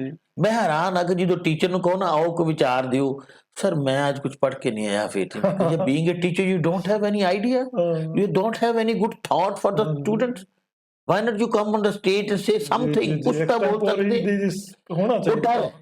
ਐਸੀ ਗੱਲ ਨਹੀਂ ਕਿ ਉਹਨਾਂ ਕੋਲ ਨੌਲੇਜ ਨਹੀਂ ਹੋਏਗੀ, ਕਿਸ ਤਰ੍ਹਾਂ ਨਹੀਂ ਹੋਏਗੀ, ਉਹ ਬੋਲ ਨਹੀਂ ਪਾਉਂਦੇ। ਐਸੀ ਉਹੀ ਚੀਜ਼ ਸਟੂਡੈਂਟ 'ਚ ਚਲੀ ਜਾਂਦੀ ਹੈ, ਸਟੂਡੈਂਟ ਵੀ ਉਹ ਐਕਸਪ੍ਰੈਸ ਨਹੀਂ ਕਰਦਾ। ਇਹਦੇ 'ਚ ਨਾ ਮੇਰੀ ਰਿਸਰਚ ਤਾਂ ਇਹੋ ਹੀ ਕਹਿੰਦੀ ਆ ਕਿ ਹਾਈ ਆਈਕਿਊ ਦੇ ਬਾਵਜੂਦ ਵੀ ਕਈ ਵਾਰ ਤੁਸੀਂ ਨਹੀਂ ਬੋਲ ਪਾਉਂਦੇ ਸਟੇਜ ਤੇ। ਨਹੀਂ ਬੋਲ ਪਾਉਂਦੇ, ਜ਼ਰੂਰੀ ਨਹੀਂ। ਕਾਰਨ ਫਿਰ ਉਹੀ ਹੋ ਰਿਹਾ ਨਾ ਕਿ ਆਈਕਿਊ ਤੋਂ ਤਾਂ ਹਾਇਰ ਹੈਗਾ ਆ, ਉਹਨੇ ਆਪਣੀ ਪੜ੍ਹਾਈ ਬਹੁਤ ਵਧੀਆ ਕੀ ਆ, ਕਈ ਵਾਰ ਉਹ ਕਹਿੰਦਾ ਹੁੰਦਾ ਕਿ ਮੈਂ ਤਾਂ ਟੌਪਰ ਰਿਹਾ ਹੈਗਾ ਆ ਆਪਣੇ ਕਾਲਜ ਯੂਨੀਵਰਸਿਟੀ ਦਾ, ਪਰ ਜਦੋਂ ਆਪਾਂ ਬੱਚਿਆਂ ਨੂੰ ਬੋਲਣ ਦੀ ਗੱਲ ਹੈ ਕਿ ਸਾਨੂੰ ਤਾਂ ਮੁਸ਼ਕਲ ਆ ਰਹੀ ਹੈ। ਇਹ ਹੁੰਦਾ ਜੀ, ਬਿਲਕੁਲ ਜ਼ਰੂਰੀ ਨਹੀਂ ਕਿ ਬਹੁਤ ਗੋਲਡ ਮੈਡਲਿਸਟ ਇੱਕ ਅੱਛਾ ਟੀਚਰ ਹੋਵੇ। ਜੀ ਜੀ ਉਹ ਅਸੀਂ ਗੱਲ ਕਰਦੇ ਹਾਂ, ਬੀਐਡ ਚ ਵੀ ਪੜ੍ਹਿਆ ਹੋਏਗਾ, ਪੜ੍ਹਾਉਣੇ ਵੀ ਆ ਵੀ teaching is science as well an art, ਔਰ ਇੱਕ ਆਰਟ ਵੀ ਹੈ। ਜੀ ਜੀ ਤੁਸੀਂ ਆਪਣੇ ਇਮੋਸ਼ਨਸ ਕੀ ਹੈ, ਤੁਸੀਂ ਇੱਕ ਆਰਟ ਹੈ ਕਿ ਤੁਸੀਂ ਆਪਣੇ ਇਮੋਸ਼ਨ ਨੂੰ ਕਿੱਦਾਂ ਕੰਟਰੋਲ ਕਰਦੇ ਹੋ, ਇਹ ਚੀਜ਼। ਤੇ ਮੈਂ ਗੱਲ ਕਰਦਾ ਹੁੰਦਾ ਕਿ ਖਾਸ ਕਰਕੇ ਜਦੋਂ ਲੀਡਰ ਵਰਡ ਆਪਾਂ ਯੂਜ਼ ਕਰ ਰਹੇ ਤੇ ਮੇਰਾ ਭਾਵ ਸਕੂਲ ਹੈਡਸ ਦੇ ਨਾਲ ਹੀ ਹੁੰਦਾ ਆ ਕਿ ਉਹ ਅਗਰ ਡਿਸੀਜਨ ਬਣਾ ਪਾਉਣ ਤੇ ਬਾਅਦ ਵਿੱਚ ਉਹ ਇੱਕ ਸਹੀ ਮੂਡ ਜੌਬ ਵਾਸਤੇ ਕ੍ਰੀਏਟ ਕਰ ਪਾਉਣ, ਫਿਰ ਤੇ ਸਮਝ ਲਓ ਉਹਨਾਂ ਦਾ ਵੀ ਹਾਇਰ ਈਕਿਊ ਦੇ ਉਹ ਮਾਲਿਕ ਹੈਗੇ ਨੇ ਤੇ ਸਕੂਲ ਦਾ ਮਾਹੌਲ ਬਹੁਤ ਵਧੀਆ ਹੋ ਜਾਂਦਾ ਹੈਗਾ ਆ। ਤੇ ਜੇ ਉਹਦੇ ਚ ਕਿਤੇ ਕਮੀ ਹੈ ਲੀਡਰ ਵਿੱਚ, ਲੋ ਈਕਿਊ ਦਾ ਗ੍ਰਸਤ ਹੈਗਾ ਆ ਉਹ, ਤੇ ਫਿਰ ਉਹ ਬੜੀਆਂ ਮੁਸ਼ਕਲਾਂ ਵੀ ਕ੍ਰੀਏਟ ਕਰ ਰਿਹਾ ਹੁੰਦਾ ਸਕੂਲ ਵਾਸਤੇ। ਬਿਲਕੁਲ ਸਹੀ ਗੱਲ ਕਹੀ ਹੈ ਜੀ। ਦੇਖੋ, ਕਿਸੇ ਵੀ ਲੀਡਰ ਵਾਸਤੇ ਲੀਡਰਸ਼ਿਪ ਕੁਆਲਿਟੀ ਦੇ ਵਿੱਚ ਇੱਕ ਬੈਲੈਂਸਡ ਈਕਿਊ ਹੋਣਾ ਬਹੁਤ ਜ਼ਰੂਰੀ ਹੈ। ਤੁਸੀਂ ਕਈ ਵਾਰ ਆਪਣੇ ਪ੍ਰਾਈਮ ਟਾਈਮ ਤੇ ਨਾ, ਕਈ ਵਾਰ ਇਹਨਾਂ ਆਪਣੇ ਜਿਹੜੇ ਰਾਜਨੀਤਿਕ ਪ੍ਰਵਕਤਾ ਨੇ ਉਹਨਾਂ ਦੀ ਬਹਿਸ ਸੁਣਿਆ ਕਰੋ, ਉਹ ਬਹੁਤ ਕੁਝ ਇੱਕ ਦੂਜੇ ਨੂੰ ਕਹਿੰਦੇ ਨੇ ਲੇਕਿਨ ਫਿਰ ਵੀ ਬੈਲੈਂਸਡ ਹੁੰਦੇ ਨੇ। ਪਾਰਲੀਮੈਂਟ ਚ ਭਾਵੇਂ ਉਹ ਆਪਸ ਚ ਲੜਦੇ ਹੋਣ ਤੇ ਬਾਅਦ ਚ ਪਿੱਛੇ ਰਹਿੰਦੀ ਹੈ, ਦੋਨੋਂ ਬਹਿ ਕੇ ਤੇ ਢੋਕਲਾ ਖਾ ਰਹੇ ਨੇ ਜੀ ਪਾਰਲੀਮੈਂਟ ਕੰਟੀਨ ਦੇ ਵਿੱਚ। ਉਹ ਕਿਤੇ ਨਾ ਕਿਤੇ ਕਿਸੇ ਜਗ੍ਹਾ ਤੇ ਆਪਣੇ ਗੱਲ ਜੋ ਕਹਿਣੀ ਉਸ ਜਗ੍ਹਾ ਤੇ ਉਹ ਅਲੱਗ ਤਰ੍ਹਾਂ ਦੇ ਨੇ, ਲੇਕਿਨ ਜਦੋਂ ਇਕੱਠੇ ਬੈਠੇ ਨੇ ਉਹਦੇ ਉੱਥੋਂ ਤਾਂ ਨਹੀਂ ਲੜ ਰਹੇ ਹੋ। ਯਾਨੀ ਕਿਸੇ ਹੈਡ ਦਾ ਇੱਕ ਇਮੋਸ਼ਨਲੀ ਬੈਲੈਂਸਡ ਹੋਣਾ ਉਸ ਇੰਸਟੀਟਿਊਸ਼ਨ ਦੀ ਡਿਵੈਲਪਮੈਂਟ ਦੇ ਉੱਤੇ, ਉਹਦੀ ਡਿਸੀਜਨ ਮੇਕਿੰਗ ਦੇ ਉੱਤੇ ਬਹੁਤ ਹੀ ਜ਼ਿਆਦਾ ਪ੍ਰਭਾਵ ਪਾਉਂਦਾ ਹੈਗਾ। ਪਰ ਇਹ ਬਾਰ-ਬਾਰ ਗੱਲਾਂ ਵੇਖੋ ਉਹੀ ਆ ਰਹੀਆਂ ਹੈਗੀਆਂ ਨੇ। ਅਗਰ ਆਪਾਂ ਇਹਨਾਂ ਚੀਜ਼ਾਂ ਨੂੰ ਸਮਝ ਲਈਏ ਤੇ ਸਾਡਾ ਫਿਰ ਬੜਾ ਹੀ ਆਸਾਨ ਹੋ ਜਾਂਦਾ ਹੈਗਾ ਹੈ ਲਾਈਫ। ਤੇ ਕਿਤੇ ਨਾ ਕਿਤੇ ਅਸੀਂ ਜਿਹੜੇ ਵੀ ਇਮੋਸ਼ਨਸ ਸਾਡੇ ਕੋਲ ਆ ਰਹੇ ਹੈਗੇ ਨੇ, ਪਹਿਲਾਂ ਆਪਾਂ ਉਹਨਾਂ ਨੂੰ ਸਮਝ ਪਾਈਏ, ਫਿਰ ਦੂਸਰਿਆਂ ਦੇ ਇਮੋਸ਼ਨਸ ਨੂੰ ਸਮਝ ਪਾਈਏ, ਤੇ ਮੈਨੂੰ ਲੱਗਦਾ ਹੈਗਾ ਲਾਈਫ ਜਿਹੜੀ ਹੈਗੀ ਹੈ, ਚਾਹੇ ਉਹ ਜੌਬ ਦੀ ਹੋਵੇ, ਚਾਹੇ ਸਾਡੀ ਫੈਮਿਲੀ ਦੀ ਹੋਵੇ, ਚਾਹੇ ਸਾਡੇ ਦੋਸਤਾਂ ਦੇ ਨਾਲ ਹੋਵੇ, ਅਸੀਂ ਬੜੀ ਆਸਾਨੀ ਨਾਲ ਉਹਨੂੰ ਮੈਨੇਜ ਕਰ ਰਹੇ ਹੁੰਦੇ ਹਾਂ। ਤੇ ਅਗਰ ਨਹੀਂ ਤੇ ਫਿਰ ਕਿਤੇ ਨਾ ਕਿਤੇ ਮੈਨੂੰ ਲੱਗਦਾ ਹੈ ਕਿ ਮੁਸ਼ਕਲ ਆ ਰਹੀ ਹੁੰਦੀ ਹੈ। ਹੁਣ ਇਸੇ ਤਰ੍ਹਾਂ ਅਗਰ ਉਹ ਜਿਹੜੇ ਆਪਾਂ ਪੜ੍ਹ ਰਹੇ ਸੀ ਨਾ ਕਿ ਹਾਇਰ ਇਮੋਸ਼ਨਲ ਇੰਟੈਲੀਜੈਂਸ ਵਾਲੇ ਕਿਹੜੇ ਕਰੈਕਟਰ ਨੇ ਤੇ ਲੋ ਵਾਲੇ ਕਿਹੜੇ ਨੇ, ਤਾਂ ਹੈ ਤੇ ਉਹ ਆਪੋਜ਼ਿਟ ਹੀ ਨੇ, ਠੀਕ ਹੈ ਨਾ। ਕਈ ਵਾਰ ਅਗਰ ਆਪਣੀ ਫੀਲਿੰਗ ਦੀ ਰਿਸਪੌਂਸਿਬਿਲਿਟੀ ਆਪਾਂ ਲੈ ਹੀ ਨਹੀਂ ਪੈਂਦੇ, ਆਪਾਂ ਨਾ ਹਰ ਚੀਜ਼ ਦੂਸਰਿਆਂ ਤੇ ਬਲੇਮ ਕਰ ਦਿੰਦੇ ਹੈਗੇ ਆ। ਸਾਨੂੰ ਇਸ ਤਰ੍ਹਾਂ ਲੱਗਦਾ ਹੈਗਾ ਕਿ ਜੋ ਵੀ ਮੇਰੀ ਲਾਈਫ 'ਚ ਹੋ ਰਿਹਾ ਹੈਗਾ ਸ਼ਾਇਦ ਦੂਸਰੇ ਉਹਦੇ ਲਈ ਜ਼ਿੰਮੇਵਾਰ ਹੈਗੇ, ਠੀਕ ਹੈ ਨਾ। ਤੇ ਸਮਝ ਲਓ ਫਿਰ ਆਪਣੀ ਇਮੋਸ਼ਨਲ ਇੰਟੈਲੀਜੈਂਸ ਜਿਹੜੀ ਹੈਗੀ ਉਹ ਘੱਟ ਹੈਗੀ ਆ, ਠੀਕ ਹੈ ਨਾ। ਅਗਰ ਆਪਾਂ ਇਨਸੈਂਸਿਟਿਵ ਹੈਗੇ ਨੇ ਕਿਹਨਾਂ ਦੇ ਪ੍ਰਤੀ, ਆਪਣੇ ਜਾਂ ਦੂਸਰੇ, ਦੋਵਾਂ 'ਚ ਮੈਂ ਵਰਡ ਯੂਜ਼ ਕਰਾਂਗਾ ਕਿ ਅਗਰ ਉਹ ਇਨਸੈਂਸਿਟਿਵ ਹੈਗਾ ਤਾਂ ਵੀ ਇਹਦਾ ਮਤਲਬ ਕੁਝ ਗੜਬੜ ਹੈਗੀ ਆ। ਅਗਰ ਉਹਨੂੰ ਕੋਈ ਐਮਪੈਥੀ ਨਹੀਂ ਹੈ ਦੂਸਰੇ ਵਾਸਤੇ, ਉਹ ਦੂਸਰੇ ਦੀ ਭਾਵਨਾ ਨੂੰ ਸਮਝ ਨਹੀਂ ਪਾਉਂਦਾ ਹੈਗਾ, ਉਹਦੇ ਲਈ ਕੋਈ ਕੰਪੈਸ਼ਨ ਹੈ ਹੀ ਨਹੀਂ ਕਿਸੇ ਵਾਸਤੇ, ਫਿਰ ਵੀ ਇਹਦਾ ਮਤਲਬ ਉਹ ਲੋ ਈਕਿਊ ਜਾਂ ਆਈਕਿਊ ਦੇ ਨਾਲ ਇਮੋਸ਼ਨ ਇੰਟੈਲੀਜੈਂਸ ਦੇ ਨਾਲ ਗ੍ਰਸਤ ਹੈਗਾ ਆ। ਇਸ ਚੀਜ਼ ਨੂੰ ਸਮਝਣ ਦੀ ਕੋਸ਼ਿਸ਼ ਕਰੇ, ਠੀਕ ਹੈ ਨਾ।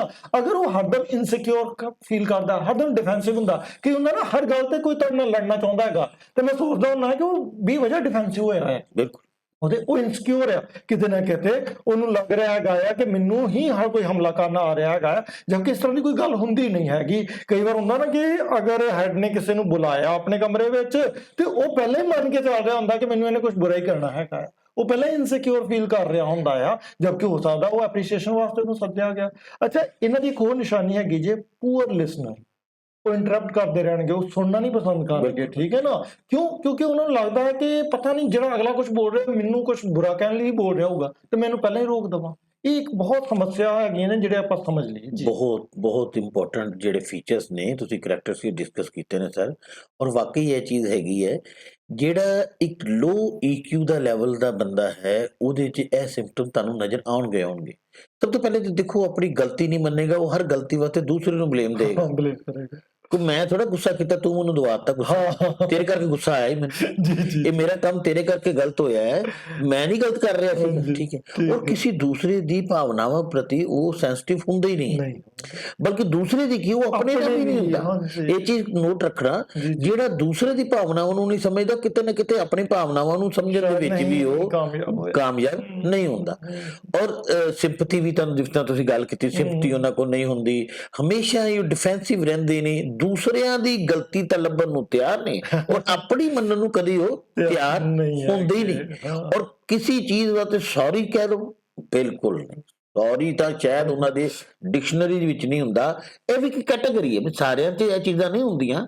ਅਸੀਂ ਕਈ ਬੰਦਿਆਂ ਦੇ ਵਿੱਚ ਜਿਹਦੀ ਇਹ ਕੁਆਲਿਟੀ ਹੈ ਤੇ ਅਸੀਂ ਕਹਿ ਸਕਦੇ ਹਾਂ ਕਿ ਇਸ ਟਾਈਪ ਦੀ ਇਮੋਸ਼ਨਲ ਜਿਹੜੀ ਇਲਨੈਸ ਹੈ ਜਾਂ ਲੈਕਿੰਗ ਹੈ ਉਸ ਵਿੱਚ ਉਹਦੇ ਵਿੱਚ ਹੈਗੀ ਹੈ। ਮੈਨੂੰ ਮੈਂ ਕਹਿੰਦਾ ਨਾ ਕਿ ਉਹ ਕਿਤੇ ਨਾ ਕਿਤੇ ਬੜੇ ਰਿਐਕਟਿਵ ਜਿਹੇ ਹੁੰਦੇ ਨੇ, ਬੜੇ ਆਪਾਂ ਸਾਇੰਸ ਜਦੋਂ ਪੜ੍ਹਦੇ ਹੁੰਦੇ ਸੀ ਕਿ ਵੇਖਿਆ ਨਾ ਕੁਝ ਕੈਮੀਕਲ ਇਸ ਤਰ੍ਹਾਂ ਦੇ ਹੁੰਦੇ ਨੇ ਬਹੁਤ ਰਿਐਕਟਿਵ ਨੇ। ਉਹਨਾਂ ਨੂੰ ਤਾਂ ਹਵਾ ਵੀ ਲੱਗ ਜਾਏ ਤਾਂ ਰਿਐਕਸ਼ਨ ਦੇ ਦਿੰਦੇ ਨੇ, ਉਹਨਾਂ ਨੂੰ ਪਾਣੀ ਵੀ ਲੱਗ ਜਾਵੇ ਤੇ ਅਸੀਂ ਸੋਡੀਅਮ ਦੇ ਨਾਲ ਐਕਸਪੈਰੀਮੈਂਟ ਕਰਦੇ ਹੁੰਦੇ ਹਾਂ ਨਾ, ਤਾਂ ਕਿੰਨੀ ਹੈਰਾਨੀ ਹੁੰਦੀ ਸੀ ਕਿ ਉਹਨੂੰ ਅਸੀਂ ਕਈ ਵਾਰ ਸ਼ਰਾਰਤ ਵੀ ਬੱਚਿਆਂ ਦੀ ਜਿਸ ਤਰ੍ਹਾਂ ਅਸੀਂ ਕਰਦੇ ਹਾਂ ਕਿ ਉਹਨੂੰ ਕੀ ਨਾ ਹੈ ਸਿੰਕ ਸੁੱਟ ਕੇ ਵੇਖਣਾ ਤੇ ਉਹ ਕੀ ਨਾ ਹੈ ਉਹਨੂੰ ਅੱਗ ਲੱਗ ਜਾਂਦੀ ਹੁੰਦੀ ਸੀ। ਤੇ ਕਿਉਂਕਿ ਉਸੇ ਤਰ੍ਹਾਂ ਇਨਸਾਨਾਂ ਵਿੱਚ ਹੈਗਾ ਜੇ ਕਿ ਕੁਝ ਲੋਕ ਬਹੁਤ ਰਿਐਕਟਿਵ ਹੈਗੇ ਨੇ, ਉਹ ਹਰ ਗੱਲ ਤੇ ਉਹਨਾਂ ਨੂੰ ਰਿਐਕਸ਼ਨ ਹੋ ਸਕਦਾ ਹੈਗਾ। ਸਰ ਕਈ ਵਾਰੀ ਇਹੋ ਜਿਹਾ ਦੇਖਣ ਦਾ ਮੌਕਾ ਮਿਲਿਆ ਹੈ ਕਿ ਉਹ ਇਸ ਕਰਕੇ ਰਿਐਕਟ ਕਰ ਦਿੰਦੇ ਨੇ ਕਿ ਕੋਈ ਦੂਸਰਾ ਉਹਨਾਂ ਤੇ ਕੋਈ ਅਟੈਕ ਨਾ ਕਰ ਸਕੇ। ਉਹ ਹਮੇਸ਼ਾ ਸੈਲਫ ਡਿਫੈਂਸ ਹੀ ਰਹਿੰਦੇ ਨੇ। ਉਸ ਵੀ ਕਹਿੰਦੇ ਨੇ ਸੈਲਫ ਡਿਫੈਂਸ ਹੀ ਰਹਿੰਦੇ। ਪਰ ਰਹਿਣਾ ਕੋ ਸੈਲਫ ਅਵੇਅਰ ਚਾਹੀਦਾ।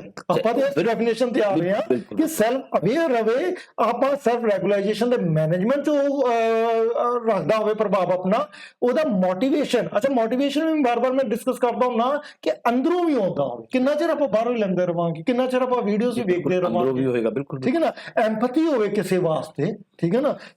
ਸੋਸ਼ਲ ਸਕਿੱਲਸ ਵੀ ਉਹਨੂੰ ਹੋਣੀ ਚਾਹੀਦੀ ਨੇ। ਅੱਜ ਦੇ ਬੱਚਿਆਂ ਦੀ ਸਭ ਤੋਂ ਵੱਡੀ ਮੁਸ਼ਕਲ ਜਾਂ ਨਵੇਂ ਟੀਚਰ ਦੀ ਸਭ ਤੋਂ ਵੱਡੀ ਮੁਸ਼ਕਲ ਕੀ ਆ ਰਹੀ ਆ, ਸੋਸ਼ਲ ਸਕਿੱਲਸ ਨਹੀਂ ਹੈਗੀ। ਉਹਨਾਂ ਨੂੰ ਪਤਾ ਹੀ ਨਹੀਂ ਕਿ ਕਿਸੇ ਨੂੰ ਕਿਸ ਤਰ੍ਹਾਂ ਖਵਾਇਆ ਜਾਂਦਾ, ਕਿਸ ਤਰ੍ਹਾਂ ਗੱਲ ਸ਼ੁਰੂ ਕੀਤੀ ਆ। ਆਈਸ ਬ੍ਰੇਕਿੰਗ ਇੱਕ ਅਸੀਂ ਵਰਡ ਯੂਜ਼ ਕਰਦੇ ਹੁੰਦੇ ਆ ਕਿ ਜਦੋਂ ਦੋ ਸਾਹਮਣੇ ਇਨਸਾਨ ਬੈਠ ਗਏ ਹੈਗੇ ਨੇ ਤਾਂ ਕਿਸ ਤਰ੍ਹਾਂ ਗੱਲ ਦੀ ਸ਼ੁਰੂਆਤ ਕਰਨੀ। ਪੁਰਾਣੇ ਅਸੀਂ ਲੋਕ ਵੇਖਿਆ ਹੈਗਾ ਉਹ ਬੱਸ ਜਾ ਰਹੇ ਕਿ ਕੋਈ ਜਾਣ ਪਛਾਣ ਨਹੀਂ, ਗੱਲ ਸ਼ੁਰੂ ਕਰ ਲਈ ਤੇ ਬਾਅਦ ਚੋਂ ਰਿਸ਼ਤੇਦਾਰ ਨਿਕਲ ਆਏ ਹੈਗੇ। ਬਿਲਕੁਲ ਠੀਕ ਹੈ। ਦੇਖੋ ਬਹੁਤ ਇੰਪੋਰਟੈਂਟ ਚੀਜ਼ਾਂ ਨੇ ਜਿਹੜੇ ਸਲਾਈਡ ਦੇ ਵਿੱਚ ਸਾਡੇ ਨਾਲ ਡਿਸਕਸ ਕੀਤੀਆਂ ਗਈਆਂ ਕਿ ਮੇਨ 5 ਕੰਪੋਨੈਂਟ ਇੱਕ EQ ਦੇ ਕੀ ਹੋਣੇ ਚਾਹੀਦੇ ਨੇ। ਦੇਖੋ ਸਭ ਤੋਂ ਪਹਿਲੇ ਸੈਲਫ ਅਵੇਅਰਨੈਸ ਹੋਣੀ ਚਾਹੀਦੀ, ਆਪਣੇ ਆਪ ਨੂੰ ਜਾਣਨਾ ਸਭ ਤੋਂ ਜ਼ਰੂਰੀ ਹੈ। ਠੀਕ ਹੈ। ਦੂਸਰੇ ਬਾਰੇ ਤਾਂ ਅਸੀਂ ਕੁਝ ਵੀ ਕਹਿ ਸਕਦੇ ਹਾਂ, ਪਹਿਲੇ ਆਪਣੇ ਬਾਰੇ ਆਪ ਨੂੰ ਤਾਂ ਜਾਣੀ। ਜਿਵੇਂ ਕਈ ਵਾਰ ਕਹਿੰਦੇ ਉਹ ਮੈਨੂੰ ਤੇਰੇ ਬਾਰੇ ਸਭ ਕੁਝ ਪਤਾ, ਉਹਨੂੰ ਕੋ ਭਾਈ ਤੈਨੂੰ ਆਪਣੇ ਬਾਰੇ ਪਤਾ, ਦੂਸਰੇ ਬਾਰੇ ਤਾਂ ਤੂੰ ਕਹਿ ਰਿਹਾ। ਕਿਤੇ ਨਾ ਕਿਤੇ ਜਿਹੜਾ ਬੰਦਾ ਸੈਲਫ ਅਵੇਅਰ ਹੈ ਨਾ, ਇਟ ਮੀਨ ਉਹਦਾ EQ ਥੋੜਾ ਹਾਈ। ਦੂਸਰੀ ਗੱਲ ਕਰੀਏ ਤੇ ਫਿਰ ਅਸੀਂ ਆਨੇ ਆ ਸੈਲਫ ਰੈਗੂਲੇਸ਼ਨ।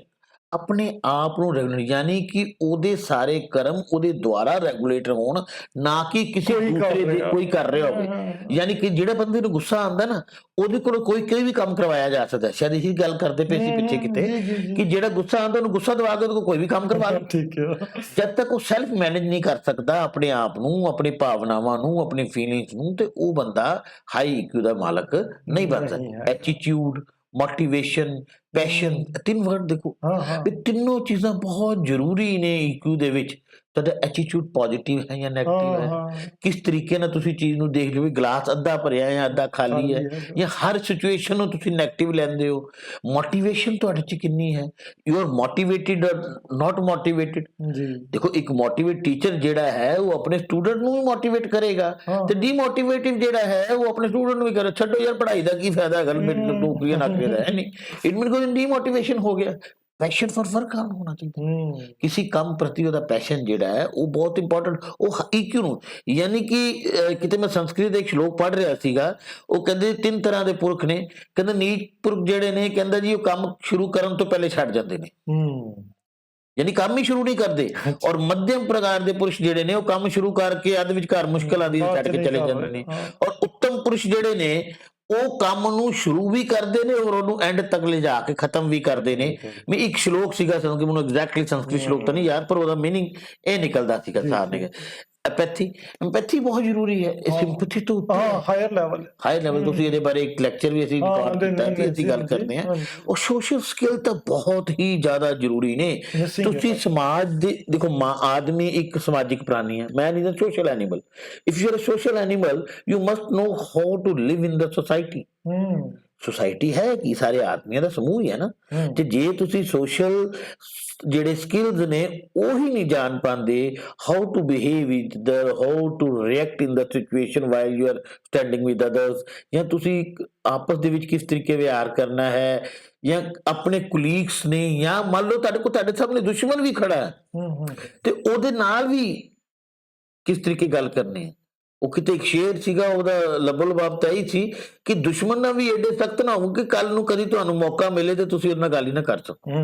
ਪਰ ਆਪਾਂ ਇਸੇ ਪੰਜਾਂ ਨੂੰ ਆਪਾਂ ਡਿਸਕਸ ਕਰਾਂਗੇ ਕਿ ਕਿਤੇ ਨਾ ਕਿਤੇ ਮੈਂ ਬਾਰ-ਬਾਰ ਕਹਿਣਾ ਹੁੰਦਾ ਹੈ ਕਿ ਜਿਹੜਾ ਸਾਡਾ ਲੀਡਰ ਹੈਗਾ ਆ, ਉਹਦੇ ਲਈ ਬਹੁਤ ਜ਼ਿਆਦਾ ਜ਼ਰੂਰੀ ਹੈਗਾ ਆ ਕਿ ਉਹ ਸਭ ਤੋਂ ਪਹਿਲਾਂ ਖੁਦ ਨੂੰ ਸਮਝੇ। ਬਿਲਕੁਲ, ਅਗਰ ਖੁਦ ਨੂੰ ਸਮਝ ਲਿਆ, ਸੈਲਫ ਅਵੇਅਰ ਹੋ ਗਿਆ, ਤੇ ਕਿਤੇ ਉਹ ਦੂਸਰਿਆਂ ਲਈ ਵੀ ਮਦਦਗਾਰ ਸਾਬਿਤ ਹੋ ਜਾਏਗਾ। ਅਗਰ ਉਹ ਖੁਦ ਨੂੰ ਹੀ ਨਹੀਂ ਸਮਝ ਪਾ ਰਿਹਾ ਤੇ ਪਹਿਲਾ ਹੀ ਗੁਣ ਉਹਦਾ ਫਿਰ ਕਮਜ਼ੋਰ ਹੋ ਗਿਆ ਹੈਗਾ ਆ, ਤੇ ਆਪਾਂ ਨਹੀਂ ਕਰ ਪਾਵਾਂਗੇ। ਅਸੀਂ ਨਾ ਐਗਜ਼ਾਮਪਲ ਵੈਸੇ ਤੇ ਆਈਐਸ ਦਾ ਲਿਆ ਹੋਇਆ, ਤੇ ਸੇਮ ਐਗਜ਼ਾਮਪਲ ਮੈਂ ਟੀਚਰਸ ਦਾ ਵੀ ਲੈਣਾ ਚਾਹਾਂਗਾ ਕਿ ਮੰਨਿਆ ਜਾਂਦਾ ਹੈਗਾ ਆ ਕਿ ਜਦੋਂ ਆਪਾਂ ਉਹਨਾਂ ਨੂੰ ਚੈੱਕ ਕਰਾਂਗੇ IQ ਤਾਂ ਸਾਰਿਆਂ ਦਾ ਵਧੀਆ। ਹੁਣ ਸਾਡੇ ਕੋਲ ਜਿਹੜੇ ਟੀਚਰਸ ਆ ਰਹੇ ਨੇ, ਨਵੇਂ ਟੀਚਰ ਖਾਸ ਕਰਕੇ, ਉਹ ਵੀ ਕੋਈ ਟੈਟ ਪਾਸ ਕਰਕੇ, ਆਪਣਾ ਸਬਜੈਕਟ ਪਾਸ ਕਰਕੇ, ਇੰਨਾ ਜ਼ਿਆਦਾ ਕੰਪੀਟੀਸ਼ਨ ਫੇਸ ਕਰਕੇ ਜਦੋਂ ਆ ਰਹੇ ਨੇ, ਤੇ ਕਿਤੇ ਨਾ ਕਿਤੇ ਉਹਨਾਂ ਦੇ IQ ਦੀ ਤੇ ਕੋਈ ਕਮੀ ਨਹੀਂ ਆ, ਕੋਈ ਸ਼ੱਕ ਨਹੀਂ। ਮੁਸ਼ਕਲ ਰਹਿ ਗਈ ਹੈਗੀ ਆ ਸਿਰਫ EQ ਦੀ। ਅਗਰ ਉਹ ਘੱਟ ਹੈਗਾ, ਅਗਰ 100 ਵਿੱਚੋਂ 15 ਸਾਨੂੰ ਉਹ ਨਿਕਲ ਆਉਣ ਜਿਹੜੇ ਕਿ ਨਹੀਂ ਮਾਲਿਕ ਹੈਗੇ ਹਾਇਰ EQ ਦੇ, ਤੇ ਫਿਰ ਤੇ ਆਉਣੀ ਆ ਮੁਸ਼ਕਲ। ਇਹਦੇ ਵਾਸਤੇ ਚਲੋ ਸਾਧਨ ਹੈਗਾ ਟੀਚਰ ਟ੍ਰੇਨਿੰਗ, ਪਰ ਸਰਕਾਰ ਨੂੰ ਵੀ ਇਹਦੇ ਬਾਰੇ ਬਹੁਤ ਸੀਰੀਅਸਲੀ ਸੋਚਣਾ ਚਾਹੀਦਾ ਹੈਗਾ ਆ ਕਿ ਅਸੀਂ ਟੀਚਰਸ ਨੂੰ ਉਹਨਾਂ ਦਾ ਸਬਜੈਕਟ ਨਾ ਪੜ੍ਹਾ ਰਹੇ ਹੋਈਏ, ਉਹ ਉਹਨਾਂ ਨੂੰ ਆਉਂਦਾ ਹੈਗਾ ਆ, ਉਹਨਾਂ ਨੇ ਉਹਦੇ ਵਿੱਚ MA ਕੀਤੀ ਹੋਈ ਹੈ, PhD ਕੀਤੀ ਹੋਈ ਹੈ, ਜੋ ਮੈਕਸਿਮਮ ਕੁਆਲੀਫਿਕੇਸ਼ਨ ਸੀ ਤੁਹਾਡੀ ਉਹ ਤੋਂ ਵੱਧ ਕੀਤੀ ਹੋਈ ਹੈ।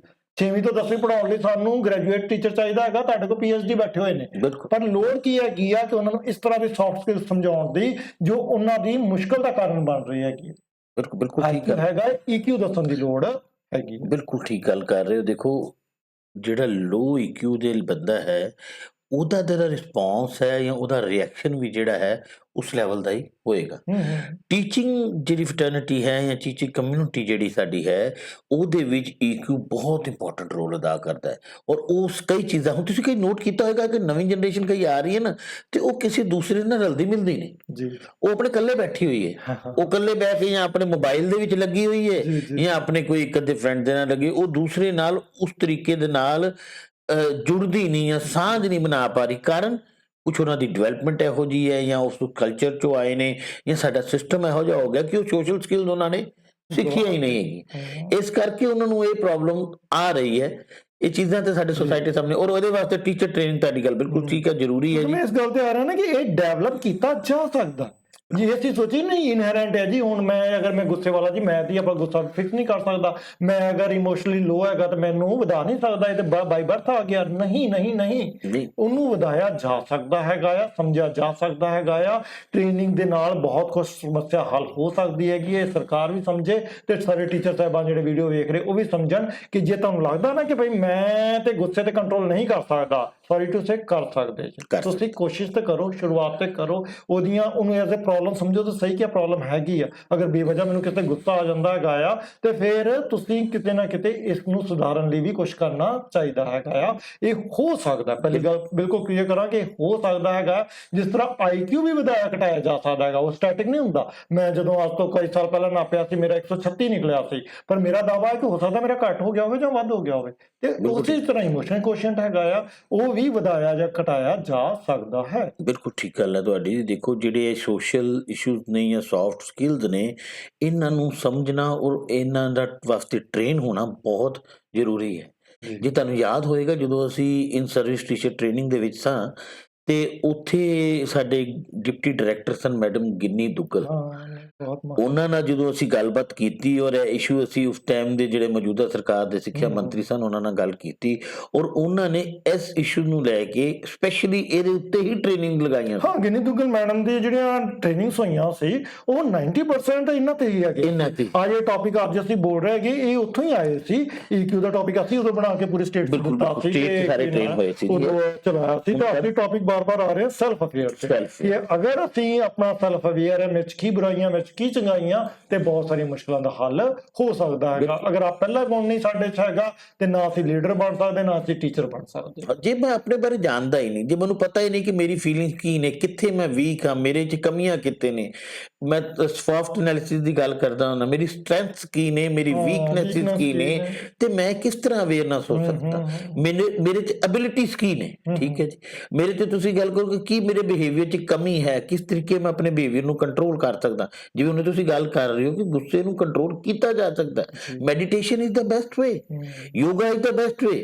ਵੱਡੇ ਵੱਡੇ ਰਿਸ਼ੀਆਂ ਨੇ ਆਪਣੇ ਜਿਹੜੇ ਕਾਮ, ਕ੍ਰੋਧ, ਲੋਭ, ਮੋਹ, ਅਹੰਕਾਰ, ਇਹ ਬੇਸਿਕਲੀ ਤੇ ਜਿੰਨੀਆਂ ਵੀ ਚੀਜ਼ਾਂ ਨੇ, ਇਹ 5 ਚੀਜ਼ਾਂ ਦੀ ਅੱਗੇ ਡਿਸਟ੍ਰੀਬਿਊਟਰੀਜ਼ ਨੇ। ਜੀ ਜੀ ਹੈ ਤਾਂ ਸਾਡੇ ਧਰਮ ਗੱਲ ਕਰਦੇ ਨੇ, 5 ਹੀ ਚੀਜ਼ਾਂ ਨੂੰ ਲੈ ਕੇ ਚੱਲਦੇ ਆ ਆਪਾਂ, ਔਰ ਉਹਨਾਂ ਦੀ ਅੱਗੇ ਸਭ ਡਿਸਟ੍ਰੀਬਿਊਟਰੀਜ਼ ਨੇ।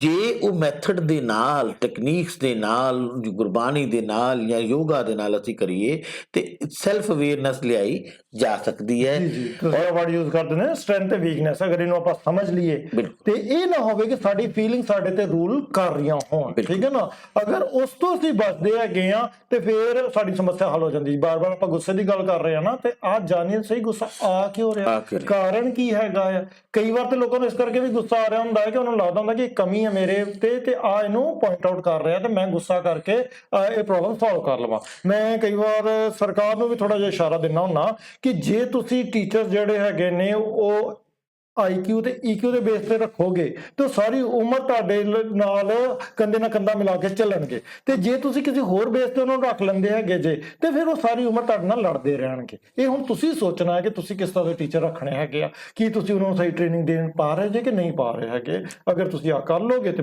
ਸਮੱਸਿਆ ਹੱਲ ਹੋ ਜਾਏਗੀ। ਔਰ ਇਹ ਸਭ ਦੇ ਨਾਲ ਇੱਕ ਚੀਜ਼ ਮੈਂ ਐਡ ਕਰਾਂਗਾ, ਬਾਕੀ ਸਾਰੀ ਚੀਜ਼ਾਂ ਲਗਭਗ ਅਸੀਂ ਕਵਰ ਕਰਦੇ ਪਏ ਹਾਂ।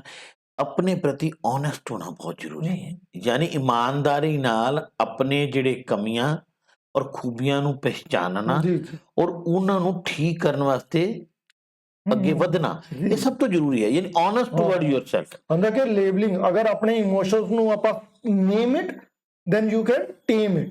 ਅਗਰ ਤੁਹਾਨੂੰ ਪਛਾਣ ਤੇ ਆਵੇ ਕਿ ਕੀ ਇਮੋਸ਼ਨ, ਉਹੀ ਗੱਲ ਦੇਖੋ ਅੱਗੇ ਪਿੱਛੇ, ਕਿ ਨੇਮ ਕਰ ਲੋਗੇ ਤੇ ਫਿਰ ਤੁਸੀਂ ਉਹਨੂੰ ਟੇਮ ਵੀ ਕਰ ਲੋਗੇ। ਤੇ ਜੇ ਸਾਨੂੰ ਪਤਾ ਹੀ ਨਹੀਂ ਕਾਰਨ ਕੀ ਆ ਤੇ ਮੈਨੂੰ ਕੀ ਆਉਂਦਾ ਕੀ ਨਹੀਂ ਆ ਰਿਹਾ ਹੈਗਾ ਤੇ ਫਿਰ ਉਹ ਸਾਨੂੰ ਮੁਸ਼ਕਲ। ਬਹੁਤ ਪੁਰਾਣੀ ਕਹਾਵਤ ਹੈ, ਜੇ ਤੁਹਾਨੂੰ ਬਿਮਾਰੀ ਦਾ ਪਤਾ ਲੱਗ ਜਾਂਦਾ ਨਾ ਤੇ ਸਮਝੋ ਤੁਸੀਂ ਉਹਦਾ ਇਲਾਜ ਲੱਭਣ 'ਚ ਕਾਮਯਾਬ ਹੋ ਜਾਓਗੇ। ਸਭ ਤੋਂ ਪਹਿਲੇ ਤਾਂ ਬਿਮਾਰੀ ਹੀ ਨਹੀਂ ਪਤਾ ਲੱਗਦੀ ਕਿ ਬਿਮਾਰੀ ਕੀ ਹੈ।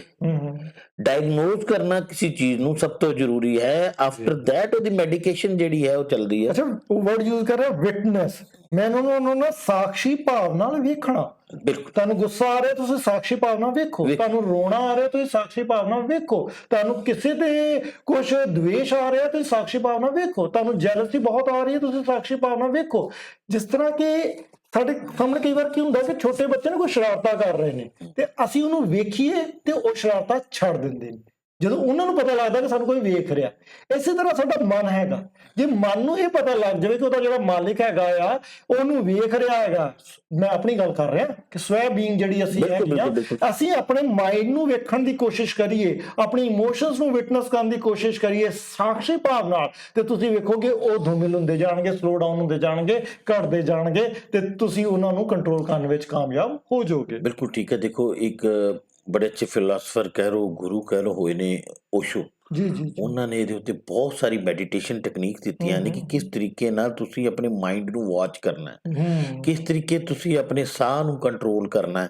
ਔਰ ਜਦੋਂ ਜਦੋਂ ਤੁਸੀਂ ਆਪਣੇ ਮਾਈਂਡ ਨੂੰ ਵਾਚ ਕਰਨਾ ਸ਼ੁਰੂ ਕਰੋ, ਬਿਲਕੁਲ ਤੁਹਾਡੇ ਲਈ ਐਗਜ਼ਾਮਪਲ ਦੀ ਗੱਲ ਹੈ ਕਿ ਜਦੋਂ ਤੁਸੀਂ ਬੱਚੇ ਨੂੰ ਦੇਖਦੇ ਹੋ ਤੇ ਬੱਚਾ ਉਹਨੂੰ ਪਤਾ ਲੱਗਦਾ ਹੈ ਕਿ ਮੈਨੂੰ ਕੋਈ ਵਾਚ ਕਰ ਰਿਹਾ, ਉਹ ਥੋੜਾ ਜਿਹਾ ਆਪਣੇ ਆਪ ਨੂੰ ਕੰਟਰੋਲ ਕਰੇਗਾ। ਸੇਮ ਵੇ ਮਨ ਵੀ ਬੱਚੇ ਦੀ ਨਹੀਂ ਆਈ ਹੈ। ਜਿਉਂ ਤੁਸੀਂ ਆਪਣੇ ਮਨ ਨੂੰ ਥੋੜਾ ਥੋੜਾ ਦੇਖਣਾ, ਕੰਟਰੋਲ ਕਰਨਾ ਸ਼ੁਰੂ ਕਰਦੇ ਹੋ, ਹੌਲੀ ਹੌਲੀ ਹੌਲੀ ਉਹ ਰਸਤੇ ਤੇ ਆਣਾ ਸ਼ੁਰੂ। ਲੜਾਈ ਸੋਲੂਸ਼ਨ ਨਹੀਂ ਹੈ, ਬੱਚੇ ਨੂੰ ਮਾਰਨਾ is not the right solution to control the child. ਇਸੇ ਤਰੀਕੇ ਮਨ ਨੂੰ ਮਾਰਨਾ ਜਾਂ ਕਰਨਾ ਵੀ ਕੋਈ ਸਹੀ ਸੋਲੂਸ਼ਨ ਨਹੀਂ ਹੈ, ਪਰ ਉਹਨੂੰ ਕੰਟਰੋਲ ਕਰਨਾ, ਉਹਨੂੰ ਆਪਣੇ ਨਾਲ ਚਲਾਉਣਾ, ਹੌਲੀ ਹੌਲੀ ਉਹਦੇ ਨਾਲ ਚੱਲਦੇ ਹੋ ਆਪਣੇ ਉਹਨੂੰ ਤੁਸੀਂ। ਅੱਛਾ, ਤੇ ਸੈਕੰਡ ਮੇਨ ਸਟੈਪ ਉਹ ਕਹਿ ਰਿਹਾ ਰੈਗੂਲੇਟ ਕਰਨਾ। ਠੀਕ ਹੈ ਨਾ, ਹੁਣ ਵੇਖੋ ਅਸੀਂ ਏਸੀ ਵੀ ਜਦੋਂ ਚਲਾਉਂਦੇ ਤਾਂ ਉਹਨੂੰ ਰੈਗੂਲੇਟ ਕਰਦੇ ਰਹਿੰਦੇ ਹਾਂ ਨਾ, ਕਦੀ ਉਹਦਾ ਟੈਂਪਰੇਚਰ ਘਟਾ ਰਹੇ ਹਾਂ, ਕਦੀ ਵਧਾ ਰਹੇ ਹੈਗੇ ਆ, ਤੇ ਇਹ ਸੈਲਫ ਰੈਗੂਲੇਸ਼ਨ ਸਾਡੇ ਇਮੋਸ਼ਨਸ ਤੇ ਵੀ ਆਉਣੀ ਚਾਹੀਦੀ ਹੈਗੀ ਆ।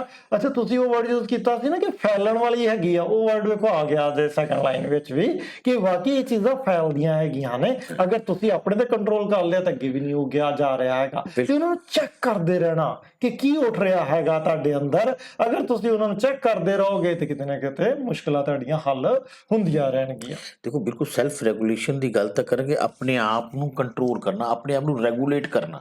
ਜੇ ਤੁਸੀਂ ਆਪੇ ਰੈਗੂਲੇਟ ਨਹੀਂ ਹੋ, ਗੁੱਸੇ ਦੀ ਭਾਵਨਾ ਨਾ ਭਰੇ ਹੋ, द्वेष ਨਾ ਭਰੇ ਹੋ, ਲਾਲਚ ਨਾ ਭਰੇ ਹੋ, ਤੇ ਨੋ ਡਾਊਟ ਤੁਹਾਡੇ ਦੁਆਰਾ ਜਿਹੜੇ ਡਿਸੀਜਨ ਲਿੱਤੇ ਜਾਣਗੇ ਉਹ ਵੀ ਉਸ ਦੇ ਗ੍ਰਸਿਤ ਹੋਣਗੇ। ਮੇਰਾ ਖਿਆਲ ਹੈ ਤੁਸੀਂ ਮੇਰੀ ਪੁਆਇੰਟ ਸਮਝ ਰਹੇ ਜੀ ਹੋਗੇ ਜੀ ਜੀ ਜੀ ਕਿ ਜੇ ਤੁਸੀਂ ਗੁੱਸੇ 'ਚ ਹੋ, ਜਿਹੜਾ ਇੱਕ ਰੈਸ਼ਨਲ ਮਾਈਂਡ ਹੀ ਜਿਹੜਾ ਹੈ ਉਹ ਰੈਸ਼ਨਲ ਥਿੰਕਿੰਗ ਕਰ ਸਕਦਾ। ਜੀ ਜੇ ਮਾਈਂਡ ਦੇ ਵਿੱਚ ਗੁੱਸਾ ਹੈ, ਈਰਸ਼ਾ ਹੈ, ਲਾਲਚ ਹੈ, द्वेष ਹੈ, ਤੇ ਅਸੀਂ ਇਹ ਐਕਸਪੈਕਟ ਨਹੀਂ ਕਰ ਸਕਦੇ ਕਿ ਉਹ ਮਾਈਂਡ ਇੱਕ ਸਹੀ ਡਿਸੀਜਨ ਲਏਗਾ, ਚਾਹੇ ਉਹ ਆਪਣੇ ਪ੍ਰੋਫੈਸ਼ਨਲ ਲਾਈਫ 'ਚ ਹੈ, ਚਾਹੇ ਪਰਸਨਲ ਲਾਈਫ 'ਚ ਹੈ, ਚਾਹੇ ਫੈਮਿਲੀ ਲਾਈਫ 'ਚ ਹੈ, ਔਰ ਸਭ ਚੀਜ਼ਾਂ ਤੁਹਾਡੀ ਹਰ ਲਾਈਫ ਦੇ ਵਿੱਚ ਕੰਮ ਆਉਂਦੀਆਂ। ਹਾਂ ਮੈਂ ਕਹਿੰਦਾ ਨਾ ਕਿ ਕੋਈ ਸਿਚੁਏਸ਼ਨ ਕਿੰਨੀ ਵੀ ਗੰਭੀਰ ਹੋਵੇ, ਉਹ ਤੁਹਾਡੇ ਇਮੋਸ਼ਨ ਜਿਹੜੇ ਹੈਗੇ ਨੇ ਤੁਹਾਡੀ ਇੰਟੈਲੀਜੈਂਸ ਨੂੰ ਓਵਰਕਮ ਨਾ ਕਰ, ਨਾ ਕਿਉਂਕਿ ਉਹ ਸਿਚੁਏਸ਼ਨ ਨੂੰ ਜਿਹਨੂੰ ਤੁਸੀਂ ਬਹੁਤ ਬਹੁਤ ਬਹੁਤ ਗੰਭੀਰ ਮੰਨ ਕੇ ਚੱਲ ਰਹੇ ਜੇ ਅੱਜ, ਉਹ ਸੋਲਵ ਹੋ ਸਕਦੀ ਹੈ, ਉਹ ਇੰਟੈਲੀਜੈਂਸ ਨਾਲ ਸੋਲਵ ਹੋ ਸਕਦੀ ਹੈ। ਉਹ ਤੁਹਾਡੇ ਕੋਲ ਇੰਨਾ IQ ਹੈਗਾ ਆ, ਤੁਹਾਡੇ ਕੋਲ ਇੰਨਾ ਨੌਲੇਜ ਹੈਗਾ ਆ, ਤੁਸੀਂ ਦੂਸਰਿਆਂ ਦੀ ਮਦਦ ਲੈ ਸਕਦੇ ਜੀ ਉਹਨੂੰ ਸੋਲਵ ਕਰਨ ਲਈ। ਪਰ ਆਪਾਂ ਕਈ ਵਾਰ ਉਹਨੂੰ ਇੰਨਾ ਗੰਭੀਰ ਮੰਨ ਲੈਂਦੇ ਹੈਗੇ ਆ ਕਿ ਸਾਡੇ ਇਮੋਸ਼ਨਸ ਕਹਿੰਦੇ ਕਿ ਨਹੀਂ ਜੀ ਹੁਣ ਦੁਨੀਆ ਖਤਮ ਹੋ ਗਈ, ਹੁਣ ਕੁਝ ਨਹੀਂ ਹੋ ਸਕਦਾ, ਜਦਕਿ ਉਹ ਕਈ ਵਾਰ ਦੂਸਰੇ ਦੇ ਸਾਹਮਣੇ ਅਗਰ ਆਪਾਂ ਨੂੰ ਸਮੱਸਿਆ ਨੂੰ ਲੈ ਕੇ ਜਾਈਏ ਤਾਂ ਆਉਂਦਾ ਕਿ ਨਹੀਂ ਇਹਦਾ ਤਾਂ ਕੋਈ ਮੁਸ਼ਕਲ ਹੀ ਨਹੀਂ ਹੈਗੀ, ਲਿਆਓ ਮੈਂ ਕਾਲ ਕਰਕੇ ਤੁਹਾਡੀ ਪ੍ਰੋਬਲਮ ਸੋਲਵ ਕਰ ਦਿੰਦਾ, ਜਾਂ ਆ ਕੀ ਨਾ ਹੈ ਫਾਰਮੂਲਾ ਲਗਾਓ ਤੇ ਹੁਣੇ ਆ ਪ੍ਰੋਬਲਮ ਸੋਲਵ ਹੋ ਗਈ। ਤੇ ਜਿਹਨੂੰ ਅਸੀਂ ਬਹੁਤ ਬਹੁਤ ਬਹੁਤ ਵੱਡੀ ਸਮਝ ਕੇ ਮੰਨ ਰਹੇ ਹਾਂ ਇਮੋਸ਼ਨਲੀ ਲੋ ਹੋਣ ਕਰਕੇ। ਦੇਖੋ ਦੇਖੋ ਗੁਰਬਾਣੀ ਦੇ ਵਿੱਚ ਵੀ ਇਹਦੇ ਨਾਲ ਬਹੁਤ ਰਿਲੇਟਡ ਜਿਹੜੀਆਂ ਬਾਣੀ ਲਿਖੀ ਗਈ ਹੈ, ਔਰ ਉਹ 'ਚ ਕਿਹਾ ਜਾਂਦਾ ਹੈ ਕਿ ਜਿਹੜਾ ਆਦਮੀ ਦੁੱਖ ਦੇ ਵਿੱਚ ਦੁੱਖ ਨਹੀਂ ਸਮਝਦਾ ਔਰ ਸੁੱਖ 'ਚ ਸੁੱਖ ਨੂੰ ਨਾ ਮੰਨਦਾ, ਉਹ ਇੱਕ ਸਟੈਗਨੈਂਟ ਕਹਿ ਲਓ, ਇੱਕ ਦਾ ਸਥਿਰ ਆਦਮੀ ਜਿਹੜਾ ਹੁੰਦਾ ਹੈ, ਇਮੋਸ਼ਨਲੀ ਬੈਲੈਂਸਡ ਮੈਨ ਮੰਨਿਆ ਗਿਆ ਹੈ। ਬ੍ਰਹਮ ਗਿਆਨੀ ਵੀ ਕਹਿ ਸਕਦੇ ਹਨ ਕਿਤੇ ਨਾ ਕਿਤੇ ਜਾ ਕੇ, ਕਿ ਤੁਸੀਂ ਕਿਸ ਤਰੀਕੇ ਦੇ ਨਾਲ ਆਪਣੇ ਜਿਹੜੀ ਸਿਚੁਏਸ਼ਨ ਹੈ ਕਿਸ ਤਰੀਕੇ ਇਮੋਸ਼ਨਲੀ ਓਵਰਪਾਵਰ ਕਰਦੇ ਹੋ, ਇਹੀ ਤੁਹਾਡੀ ਇੰਟੈਲੀਜੈਂਸ ਹੈ। ਔਰ ਅੱਛਾ, ones you are emotionally strong your IQ will also improve. ਹਾਂ ਉਹਦੇ 'ਚ ਵੀ ਵਾਧਾ ਹੋਏਗਾ। ਤੇ ਸੈਲਫ ਰੈਗੂਲੇਸ਼ਨ ਦੀ ਬਾਰ-ਬਾਰ ਗੱਲ ਕਰ ਰਹੇ ਹਾਂ ਕਿ ਅਗਰ ਉਹਨੂੰ ਰੈਗੂਲੇਟ ਕਰ ਪਾਈਏ ਤੇ ਸਾਡੀਆਂ ਬਹੁਤ ਸਾਰੀਆਂ ਮੁਸ਼ਕਲਾਂ ਹੱਲ ਹੋ ਜਾਂਦੀਆਂ, ਬੇਵਜ੍ਹਾ ਰਿਐਕਟਿਵ ਨਾ ਰਹੀਏ, ਠੀਕ ਹੈ ਨਾ। ਤੇ ਅਗਰ ਇਹਨਾਂ ਚੀਜ਼ਾਂ ਨੂੰ ਆਪਾਂ ਕਰ ਰਹੇ ਹਾਂ ਤੇ ਫਿਰ ਸਾਡੇ ਨਾਲ ਬਹੁਤ ਆਸਾਨੀ ਆ, ਜੇ ਨਹੀਂ ਕਰ ਪਾ ਰਹੇ ਤੇ ਫਿਰ ਅਸੀਂ ਬਹੁਤ ਮੁਸ਼ਕਲ 'ਚ ਹੈਗੇ ਆ। ਕਈ ਵਾਰ ਕੀ ਹੁੰਦਾ ਨਾ ਕਿ ਆਪਾਂ ਨੇ ਨਾ ਬਈ IQ ਤਾਂ ਹੈਗਾ ਆ 178 ਤੇ ਫਿਰ ਉਹੀ ਗੱਲ ਕਿ EQ ਦੇ ਮਾਮਲੇ 'ਚ ਆਪਾਂ 0 ਹੋ ਗਏ ਤੇ ਸਾਰੀ ਮੁਸ਼ਕਲ ਹੀ ਫਿਰ ਗੜਬੜ ਆ ਗਈ, ਫਿਰ ਸੈਲਫ ਰੈਗੂਲੇਸ਼ਨ ਤੇ ਹੋਈ ਨਾ ਤੇ ਇਸ ਚੀਜ਼ ਨੂੰ। ਤੇ ਮੋਟੀਵੇਸ਼ਨ ਦੀ ਬਾਰ-ਬਾਰ ਮੈਂ ਗੱਲ ਕਰਦਾ ਹੁੰਨਾ ਕਿ ਮੋਟੀਵੇਸ਼ਨ ਬਾਹਰੋਂ ਲੈ ਲਓ ਮਗਰ ਅੰਦਰੋਂ ਵੀ ਪੈਦਾ ਕਰਨਾ ਸਿੱਖੋ। ਬਿਲਕੁਲ ਬਿਲਕੁਲ ਜੀ ਬਿਲਕੁਲ। ਦੇਖੋ ਜਿਸ ਤਰ੍ਹਾਂ ਮੋਟੀਵੇਸ਼ਨ ਜ਼ਰੂਰੀ ਨਹੀਂ ਹੈ ਕਿ ਤੁਹਾਨੂੰ ਕੋਈ ਦੂਸਰੀ ਚੀਜ਼ਾਂ ਮੋਟੀਵੇਟ ਕਰਨ ਤੇ ਤੁਸੀਂ ਇਹ ਚੀਜ਼ ਕਰੋ। ਜਦ ਤੱਕ ਤੁਸੀਂ ਅੰਦਰੋਂ ਮੋਟੀਵੇਟ ਨਹੀਂ ਹੋਵੋਗੇ ਨਾ ਤੇ ਉਹ ਤੁਸੀਂ ਉਹ ਚੀਜ਼ ਨੂੰ ਟੀਚੇ ਨੂੰ ਪ੍ਰਾਪਤ ਨਹੀਂ ਕਰ ਸਕਦੇ। ਤੁਹਾਨੂੰ ਆਪਣੇ ਆਪ ਨੂੰ ਅੰਦਰੋਂ ਮੋਟੀਵੇਸ਼ਨ ਹੋਣ ਦੀ ਜ਼ਰੂਰਤ ਹੈ। ਜਦ ਤੱਕ ਤੁਹਾਡਾ ਮਾਈਂਡ ਕਿਸੇ ਕੰਮ ਨੂੰ ਤਿਆਰ ਨਹੀਂ ਹੈ ਨਾ ਕਰਨ ਵਾਸਤੇ, ਜ਼ਬਰਦਸਤੀ ਤੁਸੀਂ ਉਹ ਚੀਜ਼ ਨਹੀਂ ਕਰ ਸਕਦੇ। ਫੋਰ ਐਗਜ਼ਾਮਪਲ, ਇੱਕ ਛੋਟੀ ਐਗਜ਼ਾਮਪਲ ਪੰਜਾਬੀ 'ਚ ਹੈ ਕਿ ਘੋੜੇ ਨੂੰ ਘਾਹ ਤੱਕ ਤੇ ਲੈ ਕੇ ਜਾ ਸਕਦੇ ਹੋ ਪਰ ਖਾਣ ਨੂੰ ਮਜਬੂਰ ਨਹੀਂ ਕਰ ਸਕਦੇ। ਦ real motivation comes firm your insight, ਤੁਹਾਡੇ ਅੰਦਰੋਂ ਆਉਂਦੀ ਹੈ, ਔਰ ਉਹੀ ਸਭ ਤੋਂ ਇੰਪੋਰਟੈਂਟ ਚੀਜ਼ ਹੈ ਜਿਹੜੇ ਤੁਹਾਨੂੰ ਆਪਣੇ ਇਮੋਸ਼ਨਲੀ ਸਟਰੋਂਗ ਬਣਾਉਂਦੀ ਹੈ।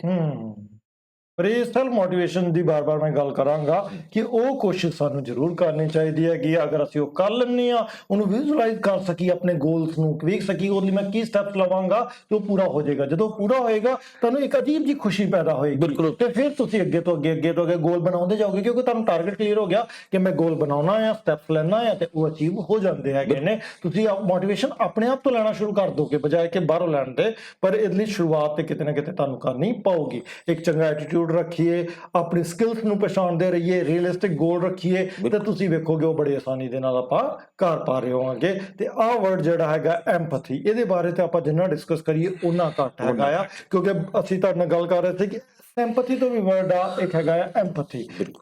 ਅਸੀਂ ਸਿਰਫ ਇਹ ਨਾ ਮੰਨੀਏ ਕਿ ਕਿਸੇ ਨੂੰ ਕੋਈ ਮੁਸ਼ਕਲ ਹੈਗੀ, ਅਸੀਂ ਉਹਦੇ ਵਿੱਚ ਖੁਦ ਨੂੰ ਢਾਲ ਕੇ ਸੋਚੀਏ ਕਿ ਅਗਰ ਮੇਰੇ ਨਾਲ ਮੁਸ਼ਕਲ ਹੋਏਗੀ ਤੇ ਫਿਰ ਮੈਂ ਇਸ ਤਰ੍ਹਾਂ ਕਿਸ ਤਰ੍ਹਾਂ ਕਰਾਂ। ਉਹ ਜਦੋਂ ਭਾਵਨਾ ਆਏਗੀ ਨਾ, ਉਹ ਸਹੀ ਸੈਂਸਿਟੀਵਿਟੀ ਤੇ ਕੰਪੈਸ਼ਨ ਦੀ ਭਾਵਨਾ ਆਏਗੀ, ਫਿਰ ਤੁਸੀਂ ਵਾਕਈ ਉਸ ਚੀਜ਼ ਨੂੰ ਸਮਝ ਪਾਓਗੇ। ਸਿਰਫ ਤੁਸੀਂ ਸੁਣ ਨਹੀਂ ਰਹੇ ਹੋਗੇ, ਤੁਸੀਂ ਵਾਕਈ ਕੰਸਰਨ ਫੀਲ ਕਰ ਰਹੇ ਹੋਗੇ ਉਸ ਬਾਰੇ। ਬਿਲਕੁਲ ਬਿਲਕੁਲ ਠੀਕ ਗੱਲ ਹੈ ਸਰ। ਦੇਖੋ ਮਦਦ ਕਰਨੀ, ਮੰਨ ਲਓ ਕਿਸੇ ਨੂੰ ਕੋਈ ਮੁਸ਼ਕਲ ਪੈ ਗਈ ਹੈ, ਤੁਸੀਂ ਉਹਨੂੰ ਪੈਸੇ ਦੇ ਦਿੱਤੇ, ਤੁਸੀਂ ਉਹਦੀ ਮਦਦ ਕਰ ਦਿੱਤੀ ਤੇ ਜਦੋਂ ਠੀਕ ਹੋ ਗਿਆ ਉਹਨੇ ਤੁਹਾਡੇ ਪੈਸੇ ਵਾਪਸ ਕਰ ਦਿੱਤੇ। ਇੱਕ ਸਿੰਪੈਥੀ ਪੋਇਮ ਹੈ, ਸ਼ਾਇਦ ਤੁਸੀਂ ਪੜ੍ਹੀ ਹੋਵੇ, ਪੜ੍ਹਾਉਂਦੇ ਹੋ ਬੁੱਕਸ 'ਚ ਤੁਹਾਡੇ ਸਿਲੇਬਸ 'ਚ ਹੈ। ਤੇ ਲੇਕਿਨ ਜੇ ਕਿ ਬਿਮਾਰ ਹੈ, ਤੁਸੀਂ ਉਹਦੀ ਮਦਦ ਕੀਤੀ, ਉਹਨੂੰ ਉਹਨੂੰ ਹੈਲਪ ਕੀਤੀ, ਉਹਦੀ ਸੇਵਾ ਕੀਤੀ, ਉਹਨੂੰ ਉਹਦਾ ਧਿਆਨ ਰੱਖਿਆ, ਉਹਨੂੰ ਰੋਟੀ ਬਣਾ ਕੇ ਖਵਾਈ। ਜਦੋਂ ਉਹ ਠੀਕ ਹੋ ਜਾਂਦਾ ਹੈ, ਉਹ ਤੁਹਾਡੀ ਉਹ ਸੇਵਾ ਕਿੱਦਾਂ ਵਾਪਸ ਕਰੇਗਾ? ਅੱਛਾ, ਤੁਸੀਂ ਬਿਮਾਰ ਹੋ ਜਾਓ। ਦੇਖੋ ਜਾਂ ਤਾਂ ਇਹੀ ਹਾਲ ਹੈ ਕਿ ਅਸੀਂ ਬਿਮਾਰ ਹੋ ਜਾਈਏ ਤੇ ਸਾਡੀ ਕਰੇ, ਪਰ ਚਲੋ ਉਹ ਸਿਚੁਏਸ਼ਨ ਨਾ ਨਾ ਕਰੀਏ। ਹੋਵੇ। ਪੈਸੇ ਤਾਂ ਵਾਪਸ ਕੀਤੇ ਜਾ ਸਕਦੇ ਨੇ, ਕੀਤੇ ਪਰ ਜਾ ਸਕਦੇ ਐਮਪੈਥੀ ਜਿਹੜੀ ਹੈ ਉਹ ਨਹੀਂ, ਵਾਪਸ ਉਹ ਸਦਾ ਵਾਸਤੇ ਰਹੇਗੀ ਨਾ ਨਹੀਂ ਤੁਹਾਡੇ ਕੋਲ। ਕੀਤੀ ਜਾ ਸਕਦੀ। ਇਹ ਚੀਜ਼ ਹੈ, ਯਾਨੀ ਕਿ ਉਸ ਦੀ ਮੁਸ਼ਕਲ 'ਚ ਆਪਣੇ ਆਪ ਨੂੰ ਰੱਖ ਕੇ ਉਹਨੂੰ ਪਿਆਰ ਦੇ ਨਾਲ ਸੁਣ ਕੇ, ਸਭ ਤੋਂ ਵੱਡੀ ਇੰਪੋਰਟੈਂਟ ਚੀਜ਼ ਹੈ ਸੁਣਨਾ। ਜੀ, ਸੁਣਨਾ, ਲਿਸਨਿੰਗ ਬੜੀ ਵੱਡੀ ਗੱਲ। ਤੁਸੀਂ ਨੋਟ ਕੀਤਾ ਹੋਵੇਗਾ, ਜਿਹੜਾ ਡਾਕਟਰ ਤੁਹਾਡੀ ਗੱਲ ਨੂੰ, ਤੁਹਾਡੀ ਪ੍ਰੋਬਲਮ ਨੂੰ ਸੁਣਦਾ ਹੈ ਨਾ, ਮਰੀਜ਼ ਨੂੰ ਅੱਧਾ ਬਹੁਤ ਤੇ- ਛੇਤੀ ਇੱਥੇ ਠੀਕ ਹੋ ਜਾਂਦਾ ਹੈ। ਜੀ, ਕਹਿੰਦਾ ਜੀ ਡਾਕਟਰ ਹੀ ਬਹੁਤ ਵਧੀਆ ਹਾਂ, ਉਹਨਾਂ ਨੇ ਬੜੀ ਬੜੇ ਧਿਆਨ ਨਾਲ ਸੁਣਿਆ ਸੀ, ਸੁਣਿਆ। ਹਾਂਜੀ। That is empathy। ਹਾਂ, ਉਹ ਡਾਕਟਰ ਤੁਹਾਨੂੰ ਉਹ ਚੀਜ਼ ਨੂੰ ਇੱਕ ਕਿਸਮ ਦਾ ਤੁਹਾਡੇ ਨਾਲ ਜੁੜ ਰਿਹਾ ਹੈ, ਤੁਹਾਡੇ ਨਾਲ ਫੀਲਿੰਗ ਅਟੈਚ ਕਰ ਰਿਹਾ ਹੈ, ਔਰ ਅੱਧੀ ਤੁਹਾਡੀ ਬਿਮਾਰੀ ਜਿਹੜੀ ਹੈ ਉੱਥੇ ਠੀਕ ਹੋ ਜਾਂਦੀ। ਡਾਕਟਰ ਸਾਹਿਬ ਨੇ ਬਹੁਤ ਵਧੀਆ ਸੁਣਿਆ, ਹੁਣ ਜੋ ਦਵਾਈ ਦਿੱਤੀ ਮੈਨੂੰ ਅਸਰ ਕਰ ਜਾਏਗੀ। ਹਾਂ, ਤੇ ਮੈਂ ਕਹਿੰਦਾ ਹੁੰਦਾ ਕਿ ਲੋਕੀ ਨਾ ਭੁੱਲ ਜਾਣਗੇ ਜੋ ਵੀ ਤੁਸੀਂ ਉਹਨਾਂ ਨੂੰ ਕਿਹਾ ਹੁੰਦਾ ਹੈ, ਜਾਂ ਤੁਸੀਂ ਉਹਨਾਂ ਨੂੰ ਜੋ ਵੀ ਕੀਤਾ ਹੁੰਦਾ, ਮਗਰ ਕਦੀ ਵੀ ਕੋਈ ਇਹ ਨਹੀਂ ਭੁੱਲਦਾ ਹੈਗਾ ਜਿਸ ਤਰ੍ਹਾਂ ਦਾ ਤੁਸੀਂ ਨਾ ਉਹਨੂੰ ਫੀਲ ਕਰਾਇਆ ਹੁੰਦਾ। ਅਗਰ ਤੁਸੀਂ ਚੰਗਾ ਫੀਲ ਕਰਾਇਆ ਤਾਂ ਵੀ ਉਹ ਯਾਦ ਰੱਖੇਗਾ, ਤੇ ਜੇ ਤੁਸੀਂ ਉਹਨੂੰ ਕਿਸੇ ਨੂੰ ਬੁਰਾ ਫੀਲ ਕਰਾਇਆ ਉਹ ਤਾਂ ਵੀ ਯਾਦ ਰੱਖੇਗਾ। ਇਸ ਕਰਕੇ ਇਸ ਚੀਜ਼ ਬਾਰੇ ਬਹੁਤ ਸੋਚ ਕੇ ਜੋ ਵੀ ਆਪਾਂ ਸਟੈਪ ਲੈਣਾ ਹੈਗਾ ਉਹ ਕਰੀਏ, ਕਿ ਐਮਪੈਥੀ ਨੂੰ ਹਰਦਮ ਆਪਣੇ ਦਿਮਾਗ 'ਚ ਰੱਖੀਏ। ਅਗਰ ਅਸੀਂ ਹਾਇਰ ਲੈਵਲ ਤੇ ਲੀਡਰ ਬਣਨਾ ਚਾਹੁੰਦੇ ਹਾਂ, ਚੰਗੇ ਟੀਚਰ ਬਣਨਾ ਚਾਹੁੰਦੇ ਹੈਗੇ ਆ, ਆਪਣਾ IQ ਦੇ ਨਾਲ EQ ਵਧਾਉਣਾ ਚਾਹੁੰਦੇ ਹੈਗੇ ਆ, ਆਪਣੇ ਰਿਲੇਸ਼ਨਸ ਨੂੰ ਮੈਨੇਜ ਕਰਨਾ ਚਾਹੁੰਦੇ ਹੈਗੇ ਆ, ਤੇ ਫਿਰ ਐਮਪੈਥੀ ਕਿਤੇ ਨਾ ਕਿਤੇ ਤੁਹਾਡੇ ਲਈ ਜ਼ਰੂਰੀ ਹੈ। ਜ਼ਰੂਰੀ, ਬਿਲਕੁਲ ਠੀਕ, ਬਿਲਕੁਲ ਠੀਕ ਹੈ। Never make permanent decision on temporary emotions ਸਾਡੇ ਕਈ ਵਾਰ ਬੜੇ ਟੈਂਪਰੇਰੀ ਜਿਹੇ ਹੁੰਦੇ ਨੇ, ਤੇ ਉਹਨਾਂ ਦੇ ਅਸੀਂ ਵੱਡੇ ਵੱਡੇ ਤੇ ਦੂਰਗਾਮੀ ਜਿਹੜੇ ਨਤੀਜੇ ਹੈਗੇ ਆ ਜਿਨ੍ਹਾਂ 'ਚ ਨਿਕਲਨੇ ਆ, ਉਹਨਾਂ ਦੇ ਫੈਸਲੇ ਲੈ ਰਹੇ ਨੇ। ਬਹੁਤ ਬਹੁਤ ਇੰਪੋਰਟੈਂਟ ਸਟੇਟਮੈਂਟ ਹੈ ਜੀ। Never make permanent decision on temporary emotion. ਕਿਸੇ ਟੈਂਪਰੇਰੀ ਇਮੋਸ਼ਨ ਦੇ ਵਿੱਚ ਆਦਮੀ ਕੋਈ ਕਿਸੇ ਕੰਡੀਸ਼ਨ ਦੇ ਵਿੱਚ ਰਿਐਕਟ ਕਰ ਦਿੰਦਾ ਹੈ, ਜੀ। ਤੇ ਜੇ ਮੈਂ ਉਹਦੇ ਤੇ ਇੱਕ ਠੱਪਾ ਹੀ ਲਗਾਦਾ, ਨਹੀਂ ਇਹ ਬੰਦਾ ਹੈ ਹੀ ਏਦਾਂ। ਕਈ ਬੱਚਾ ਪਤਾ ਨਹੀਂ ਕੀ ਸਿਚੁਏਸ਼ਨ ਹੈ, ਜਿਸ ਸਿਚੁਏਸ਼ਨ 'ਚ ਕਲਾਸ 'ਚ ਰਿਐਕਟ ਕਰ ਰਿਹਾ ਹੈ ਔਰ ਕੋਈ ਆਨਸਰ ਨਹੀਂ ਦੇ ਪਾ ਰਿਹਾ, ਜਾਂ ਉਹ ਮਿਸਬਿਹੇਵ ਕਰ ਰਿਹਾ ਹੈ, ਤੇ ਮੈਂ ਉਹ ਬੱਚੇ ਤੇ ਠੱਪਾ ਹੀ ਲਗਾ ਦੇਵਾਂ ਕਿ ਨਹੀਂ ਇਹ ਬੱਚਾ ਜਿਹੜਾ ਹੈ ਹੀ ਇਹੋ ਜਿਹਾ, ਇਹ ਬਹੁਤ ਸ਼ਰਾਰਤੀ ਹੈ, ਮਿਸਚੀਵੀਅਸ ਹੈ, ਐਸਾ ਜੋ ਕਰਦਾ, ਇਟ ਮੀਨਸ ਉਹ ਗਲਤ ਹੋਏਗਾ। ਯਾਨੀ ਇਹਦਾ ਮਤਲਬ ਇਹ ਹੈ ਕਿ ਜੋ ਅਸੀਂ ਪਰ ਡਿਸੀਜਨ ਲੈਣੇ ਹੈ ਉਹ ਟੈਂਪਰੇਰੀ ਇਮੋਸ਼ਨ ਨੂੰ ਦੇਖ ਕੇ ਨਾ ਲਈਏ, ਕੋਈ ਪਰਮਾਨੈਂਟ ਡਿਸੀਜਨ ਹੀ ਉਹਦੇ ਵਾਸਤੇ ਇੱਕ ਉਹਦੇ ਵਾਸਤੇ ਇੱਕ ਇਮੇਜ ਨਾ ਬਣਾ ਦਈਏ। ਉਹ ਚੇਂਜ ਹੁੰਦਾ ਹੈ, ਜਿਵੇਂ ਤੁਸੀਂ ਗੱਲ ਕਹੀ ਹੈ ਕਿ IQ ਲੈਵਲ ਵੀ ਚੇਂਜ ਹੁੰਦਾ ਹੈ ਤੇ ਇਮੋਸ਼ਨ ਵੀ ਚੇਂਜ ਕੀਤੇ ਜਾ ਸਕਦੇ ਨੇ। ਹੋ ਸਕਦਾ ਇੱਕ ਬੰਦੇ ਨੂੰ ਕਿਸੇ ਟਾਈਮ ਤੇ ਬਹੁਤ ਗੁੱਸਾ ਆਉਂਦਾ ਹੋਵੇ, ਉਹਨੇ ਹੌਲੀ ਕਈ ਜਗ੍ਹਾ ਤੇ ਡਾਈਟ ਨੂੰ ਚੇਂਜ ਕਰਕੇ, ਮੈਡੀਟੇਸ਼ਨ ਨੂੰ ਕਰਕੇ, ਕਲਰ ਥੈਰੇਪੀ ਦੇ ਨਾਲ ਕਈ ਚੀਜ਼ਾਂ ਨੂੰ ਲੈ ਕੇ ਆਪਣੇ ਆਪ ਨੂੰ ਸੁਧਾਰਿਆ।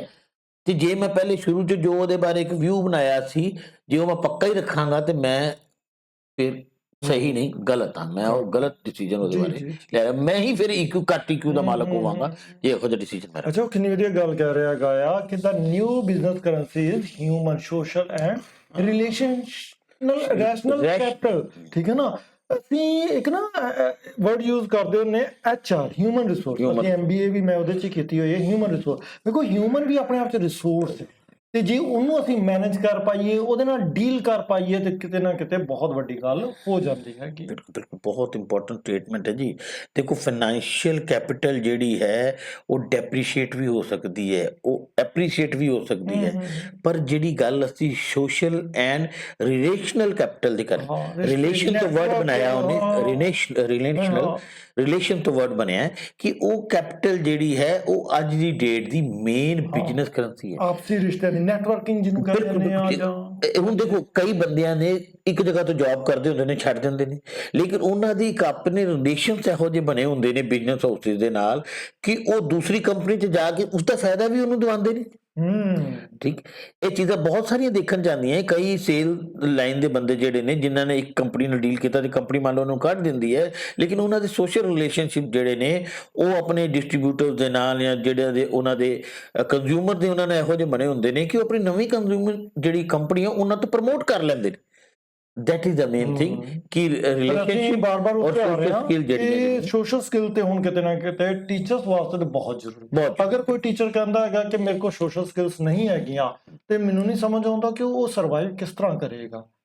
ਸੋਸ਼ਲ ਸਕਿੱਲ ਤੋਂ ਬਿਨਾਂ ਇੱਕ ਟੀਚਰ ਸਰਵਾਈਵ ਨਹੀਂ ਕਰ ਸਕਦਾ ਤੇ ਵੱਡੀ ਗੱਲ ਹੈਗੀ ਆ, ਅਗਰ ਉਹ 'ਚ ਕਮੀ ਹੈਗੀ ਆ ਤਾਂ ਉਹ ਬੱਚਿਆਂ ਵਿੱਚ ਵੀ ਉਹ ਕਮੀ ਇਨਕਲਕੇਟ ਕਰ ਦੇਗਾ। ਇਹ ਬਿਲਕੁਲ ਸੀਰੀਅਸ ਸਵਾਲ ਹੈਗਾ ਆ, ਬਿਲਕੁਲ ਜਿਹਦੇ ਵਿੱਚ ਉਹਨੂੰ ਸੋਚਣਾ ਪਊਗਾ ਕਿ ਮੈਂ ਕੀ ਬੈਟਰ ਕਮਿਊਨੀਕੇਟਰ ਹੈਗਾ, ਮੈਂ ਸਮਾਜ ਦੇ ਲੋਕਾਂ ਨਾਲ, ਬੱਚਿਆਂ ਦੇ ਨਾਲ ਕੀ ਕਮਿਊਨੀਕੇਟ ਕਰ ਪਾਉਣਾ, ਮੈਂ ਆਪਣੇ ਸਟਾਫ ਦੇ ਨਾਲ, ਮੈਂ ਆਪਣੇ ਹੈਡ ਦੇ ਨਾਲ ਕਮਿਊਨੀਕੇਟ ਕਰ ਪਾਉਣਾ ਹੈਗਾ ਆ, ਕੀ ਮੈਂ as a team leader act ਕਰ ਪਾਉਣਾ ਹੈਗਾ ਆ, ਕੀ ਮੈਂ ਕੋਲੈਬੋਰੇਸ਼ਨ ਦੇ ਨਾਲ ਕੰਮ ਕਰ ਪਾਉਣਾ ਹੈਗਾ। ਕਿਉਂਕਿ ਅੱਜ ਦੀ ਮੁਸ਼ਕਲ ਕਿਉਂ ਜ਼ਿਆਦਾ ਆ ਰਹੀ ਹੈ ਸਰ, ਮੈਂ ਤਾਂ ਪਹਿਲਾਂ ਵੀ ਡਿਸਕਸ ਕੀਤਾ ਸੀ ਕਿ ਪਹਿਲਾਂ ਇੱਕ ਬੱਚਾ ਜਿਹੜਾ ਹੈਗਾ ਉਹ ਕਬੀਲੇ 'ਚ ਪਲਦਾ ਸੀ, ਫਿਰ ਵੱਡੇ ਪਰਿਵਾਰ ਆਏ ਜਿਹਦੇ ਵਿੱਚ ਭੂਆ, ਚਾਚੀ, ਮਾਸੀ ਇਹ ਸਭ ਵੀ ਹੁੰਦੇ ਸੀ, ਫਿਰ ਉਸ ਤੋਂ ਬਾਅਦ ਥੋੜੇ ਛੋਟੇ ਪਰਿਵਾਰ ਆਏ ਜਿਸ 'ਚ ਦਾਦਾ ਦਾਦੀ ਤੇ ਉਹਨਾਂ ਦੇ ਮਾਂ-ਬਾਪ ਹੁੰਦੇ ਸੀ, ਤੇ ਹੁਣ ਇੰਨੇ ਛੋਟੇ ਪਰਿਵਾਰ ਹੋ ਗਏ ਹੈਗੇ ਨੇ ਕਿ ਸ਼ਾਇਦ ਉਹ ਸਿਰਫ ਮਦਰ ਫਾਦਰ ਨੂੰ ਮਿਲ ਰਿਹਾ, ਤਾਂ ਉਹ ਵੀ ਦਿਨ ਦੇ ਇੱਕ ਸਪੈਸੀਫਿਕ ਟਾਈਮ ਵਿੱਚ।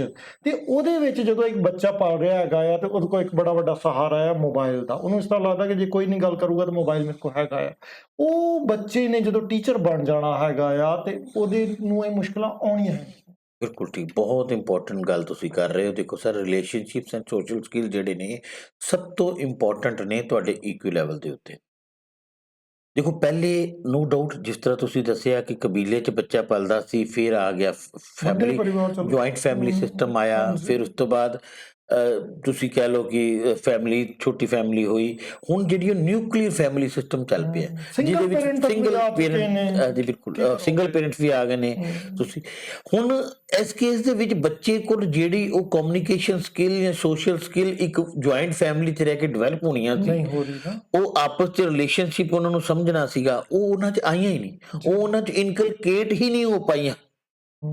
ਇਹ ਡਿਫਰੈਂਸ ਹੈ। ਕਈ ਵਾਰੀ ਦੇਖੋ ਨਾ, ਪਿੰਡ ਦੇ ਬੱਚਿਆਂ ਦੇ ਦੇਖੀਏ ਤੇ ਉਹ ਮਾਨ ਸਤਿਕਾਰ, ਆਦਰ ਸਤਿਕਾਰ ਜ਼ਿਆਦਾ ਕਰਦੇ ਨੇ ਐਜ਼ ਕੰਪੇਅਰ ਟੂ ਸ਼ਹਿਰੀ ਬੱਚਿਆਂ ਦੇ, ਕਿਉਂਕਿ ਉਹਨਾਂ ਕੋਲ ਉਹ ਇਹੋ ਜਿਹਾ ਐਟਮੋਸਫੇਅਰ ਹੀ ਨਹੀਂ ਹੈ ਕਿ ਉਹ ਚੀਜ਼ਾਂ ਨੂੰ, ਸਕਿੱਲ ਨੂੰ ਸਿੱਖ ਸਕਣ। ਔਰ ਉਹ ਸਕਿੱਲ ਬਹੁਤ ਜ਼ਰੂਰੀ ਨੇ ਕਿਸੇ ਚੀਜ਼ ਨੂੰ ਅੰਡਰਸਟੈਂਡ ਕਰਨ ਦੇ ਲਈ, ਆਪਣੇ EQ ਨੂੰ ਵਧਾਉਣ ਦੇ ਲਈ। ਔਰ ਇਹ ਇੱਕ ਟੀਚਰ ਕੋਲ ਉਹ ਚੀਜ਼ ਨਹੀਂ ਹੋਏਗੀ ਤਾਂ ਆਟੋਮੈਟਿਕਲੀ ਉਹ ਬੱਚਿਆਂ ਕੋਲ ਵੀ ਨਹੀਂ ਜਾਏਗੀ। ਇਫ ਇੱਕ teacher is able to communicate socially good, ਤਾਂ ਹੀ ਉਹ ਬੱਚੇ ਨੂੰ ਉਹ ਚੀਜ਼ ਦੇ ਗੁਣ ਜਿਹੜੇ ਦੇ ਸਕੇਗਾ। ਜੇ ਫੈਮਿਲੀ ਤੋਂ ਨਹੀਂ ਮਿਲੇ ਤਾਂ ਦੂਸਰਾ ਸੋਰਸ ਤਾਂ ਟੀਚਰ ਜਾਂ ਸਕੂਲ ਸੀਗਾ, ਜੇ ਸਕੂਲ 'ਚ ਵੀ ਨਹੀਂ ਮਿਲ ਪਾਏ ਤਾਂ ਫਿਰ ਨੋ ਡਾਊਟ ਬੱਚੇ ਤੱਕ ਤੇ ਉਹ ਜਿਹੜੀ ਸਕਿੱਲਸ ਨੇ ਉਹ ਟ੍ਰਾਂਸਫਰ ਨਹੀਂ ਹੋਣਗੇ। ਅੱਛਾ, ਹੁਣ ਅਸੀਂ ਉਹਨੂੰ ਫਿਰ ਸਮਰਾਈਜ਼ ਕਰੀਏ ਕਿ ਇਮੋਸ਼ਨਲ ਅਵੇਅਰਨੈਸ ਹੋ ਜਾਵੇ, ਆਪਣੇ ਇਮੋਸ਼ਨ ਨੂੰ ਐਕਸਪ੍ਰੈਸ ਕਰ ਸਕਦੇ ਹੋਈਏ, ਬਿਲਕੁਲ ਦੂਸਰਿਆਂ ਦੇ ਇਮੋਸ਼ਨ ਦੀ ਵੀ ਅਵੇਅਰਨੈਸ ਹੋਵੇ, ਉਹ ਵੀ ਅਸੀਂ ਸਮਝਦੇ ਹੋਈਏ। ਜਿਹੜੇ ਚੰਗੇ ਲੋਕ ਹੁੰਦੇ ਨੇ ਉਹ ਤੇ ਕਈ ਵਾਰ ਕਿਸੇ ਦਾ ਚਿਹਰਾ ਪੜ੍ਹ ਕੇ ਸਮਝ ਲੈਂਦੇ ਨੇ ਕਿ ਉਹ ਹਾਂ ਬੋਲ ਰਿਹਾ ਕਿ ਨਾ ਬੋਲ ਰਿਹਾ। ਬਿਲਕੁਲ ਠੀਕ ਹੈ ਨਾ। ਕ੍ਰੀਏਟੀਵਿਟੀ ਹੋਵੇ ਇੱਕ ਸਾਡੇ, ਅਸੀਂ ਕੁਛ ਨਾ ਕੁਛ ਨਵਾਂ ਆਈਡੀਆ ਦੇ ਸਕਦੇ ਹੋਈਏ, ਕੋਈ ਆਲਟਰਨੇਟ ਸੋਲੂਸ਼ਨ ਹੋਵੇ। ਕ੍ਰੀਏਟੀਵਿਟੀ ਦੇ ਨਾਲ ਮੈਂ ਕਈ ਵਾਰ ਕ੍ਰਿਟੀਕਲ ਥਿੰਕਿੰਗ ਵੀ ਜੋੜਦਾ ਹੁੰਦਾ ਆ ਕਿ ਇਹ ਚੀਜ਼ਾਂ ਹੋਣੀਆਂ ਚਾਹੀਦੀਆਂ ਨੇ, ਫਿਰ ਉਹਨੂੰ ਲਗਾਤਾਰਤਾ ਵਿੱਚ ਆਪਾਂ ਕਰ ਪਾਈਏ। ਇਹ ਨਹੀਂ ਕਿ ਅੱਜ ਕਰ ਲਿਆ ਤੇ ਕੱਲ ਆਪਾਂ ਫਿਰ ਉਹਦੇ ਬਾਰੇ ਕੋਈ ਗੱਲ ਹੀ ਨਹੀਂ ਹੈਗੀ, ਉਹਨੂੰ ਅਸੀਂ ਭੁੱਲ ਚੁੱਕੇ ਹੈਗੇ ਹਾਂ। ਰੀਸਾਈਲੈਂਸ ਦਾ ਵੀ ਜਿਹੜਾ ਕੰਪੋਨੈਂਟ ਉਹ ਸਾਡੇ ਅੰਦਰ ਹੋਣਾ ਚਾਹੀਦਾ ਹੈਗਾ। ਇੰਟਰਪਰਸਨਲ ਕਨੈਕਸ਼ਨ, ਦੂਸਰਿਆਂ ਦੇ ਨਾਲ ਜੋੜ ਕੇ ਕੋਲੈਬੋਰੇਸ਼ਨ ਕਰਕੇ ਕੋਈ ਕੰਮ ਕਰ ਪਾਉਣਾ, ਕਿ ਉਹ ਅਸੀਂ ਕਰ ਪਾ ਰਹੇ ਕਿ ਨਹੀਂ ਕਰ ਪਾ ਰਹੇ ਹੈਗੇ ਆ। ਠੀਕ ਹੈ ਨਾ। ਅਗਰ ਇਹ ਸਾਰੀਆਂ ਚੀਜ਼ਾਂ ਹਮਾਰੇ ਅੰਦਰ ਹੈਗੀਆਂ ਨੇ ਤੇ ਅਸੀਂ ਕਾਮਯਾਬ ਹੈ, ਨਹੀਂ ਹੈ ਤਾਂ ਫਿਰ ਨਹੀਂ ਹੈਗੇ। ਬਿਲਕੁਲ ਠੀਕ, ਬਿਲਕੁਲ ਠੀਕ ਹੈ। These are the basic factor which required for EQ। Emotional self awareness ਦੀ ਗੱਲ ਅਸੀਂ ਬਹੁਤ ਜ਼ਿਆਦਾ ਪਿੱਛੇ ਹੁਣ ਕਰ ਚੁੱਕੇ ਹਾਂ। ਇਮੋਸ਼ਨਲ ਐਕਸਪ੍ਰੈਸ਼ਨ ਦੀ ਗੱਲ ਵੀ, ਕਿ ਆਪਣੇ ਆਪ ਨੂੰ ਐਕਸਪ੍ਰੈਸ ਕਰਨਾ ਆਉਂਦਾ। ਜੇ ਤੁਹਾਡੇ 'ਚ ਗੁੱਸਾ ਹੈ ਤੇ ਉਹਨੂੰ ਕਿਸ ਤਰੀਕੇ, ਬਹੁਤ ਅਗਰੈਸਿਵ ਤਰੀਕੇ ਨਾਲ ਨਹੀਂ, ਆਪਣੇ ਗੁੱਸੇ ਨੂੰ ਜ਼ਾਹਿਰ ਕਰਨ ਦੇ ਕਈ ਤਰੀਕੇ ਹੋ ਸਕਦੇ ਨੇ। ਇਮੋਸ਼ਨਲ ਅਵੇਅਰਨੈਸ ਆਫ ਅਦਰਸ, ਦੂਸਰੇ ਦੀ ਭਾਵਨਾਵਾਂ ਨੂੰ ਸਮਝਣਾ ਸਭ ਤੋਂ ਜ਼ਰੂਰੀ ਹੈ। ਕ੍ਰੀਏਟੀਵਿਟੀ ਸਭ ਤੋਂ ਇੰਪੋਰਟੈਂਟ ਥਿੰਗ, ਕਿ ਤੁਸੀਂ, ਤੁਹਾਡੇ ਕੋਲ ਨਵੇਂ ਆਈਡੀਆਜ਼ ਹੋਣ, ਨਵੇਂ ਤੁਹਾਡੇ ਕੋਲ ਕੁਛ ਨਾ ਕੁਛ ਸੋਲਿਊਸ਼ਨਸ ਹੋਣ ਜਿਸ ਤੇ ਤੁਸੀਂ ਕ੍ਰੀਏਟਿਵ ਮਾਈਂਡ ਹੋਵੇ ਤੁਹਾਡਾ। ਔਰ ਜੇ ਕ੍ਰੀਏਟਿਵ ਮਾਈਂਡ ਜਿਹੜਾ ਹੈ ਉਹ ਇਮੋਸ਼ਨਲੀ ਸਟਰੋਂਗ ਹੋਏਗਾ, ਇਹ ਯਾਦ ਰੱਖੀਏ। ਅੱਛਾ, ਉਹ ਨਾ 7th ਪੁਆਇੰਟ ਵੀ ਕੋਲ ਲੈ ਰਿਹਾ ਹੈਗਾ ਆ ਕਿ ਕਈ ਵਾਰ ਤੁਹਾਨੂੰ ਕੋਈ ਚੀਜ਼ ਇਸ ਤਰ੍ਹਾਂ ਦੀ ਲੱਗਦੀ ਹੈ ਕਿ ਤੁਸੀਂ ਉਹਦੇ ਨਾਲ ਐਗਰੀਮੈਂਟ 'ਚ ਨਹੀਂ ਜੇ, ਕਨਫਲਿਕਟ ਆ ਰਿਹਾ, ਕਿ ਉਦੋਂ ਤੁਸੀਂ ਡਿਸਕਨੈਕਟ ਰਹਿ ਪਾਉਂਦੇ ਜੀ ਕਿ ਨਹੀਂ ਰਹਿ ਪਾਉਂਦੇ। ਠੀਕ ਹੈ ਨਾ। ਅਗਰ ਉਹ ਵੀ ਤੁਹਾਨੂੰ ਲੱਗਦਾ ਕਿ ਨਹੀਂ ਹਰ ਮਸਲੇ 'ਚ ਹੀ ਮੈਂ ਬੋਲਣਾ ਹੈਗਾ ਆ ਜਾਂ ਹਰ ਚੀਜ਼ ਨੂੰ ਮੈਂ ਪਰਸਨਲੀ ਲੈ ਲੈਣਾ ਹੈਗਾ ਆ, ਉਹ ਵੀ ਇੱਕ ਮੁਸ਼ਕਲ ਹੈ। ਹਾਂ ਬਿਲਕੁਲ। ਦੇਖੋ ਇਹ 'ਚ ਗੱਲ ਦੇਖੋਗੇ, ਨੋਟ ਕਰੋਗੇ ਤੁਸੀਂ, do you stay calm, focused and emotionally grounded during disagreement and the conflict. ਤੁਸੀਂ ਕਿਸ ਤਰੀਕੇ ਦਾ ਬਿਹੇਵ ਕਰ, ਕੀ ਸ਼ਾਂਤ ਰਹਿ ਜਾਂਦੇ ਹੋ, ਕੀ ਫੋਕਸ ਤੇ ਗੱਲ ਕਰ। ਅੱਛਾ, ਕੱਲਾ ਮੈਂ ਇੱਥੇ ਸੋਚਦਾ ਕਿ ਕੰਸਟਰਕਟਿਵ ਡਿਸਕੰਟੈਂਟਮੈਂਟ ਜਿਹੜੀ ਹੈ, ਕੱਲਾ ਚੁੱਪ ਰਹਿਣਾ ਵੀ ਨਹੀਂ। ਅੱਛਾ, ਯਾਨੀ ਇੱਕ ਅੱਛੇ ਤਰੀਕੇ ਦੇ ਨਾਲ ਤੁਸੀਂ ਆਪਣੇ ਵਿਚਾਰ ਸ਼ਾਂਤ ਤਰੀਕੇ ਨਾਲ ਰੱਖੋ। ਨਹੀਂ ਤੁਸੀਂ ਇਹ ਕਹਿ ਰਹੇ ਹੋ, ਜਦ ਕਿ ਮੇਰੇ ਵਿਚਾਰ ਨਾਲ ਇਹ ਗੱਲ ਹੈ।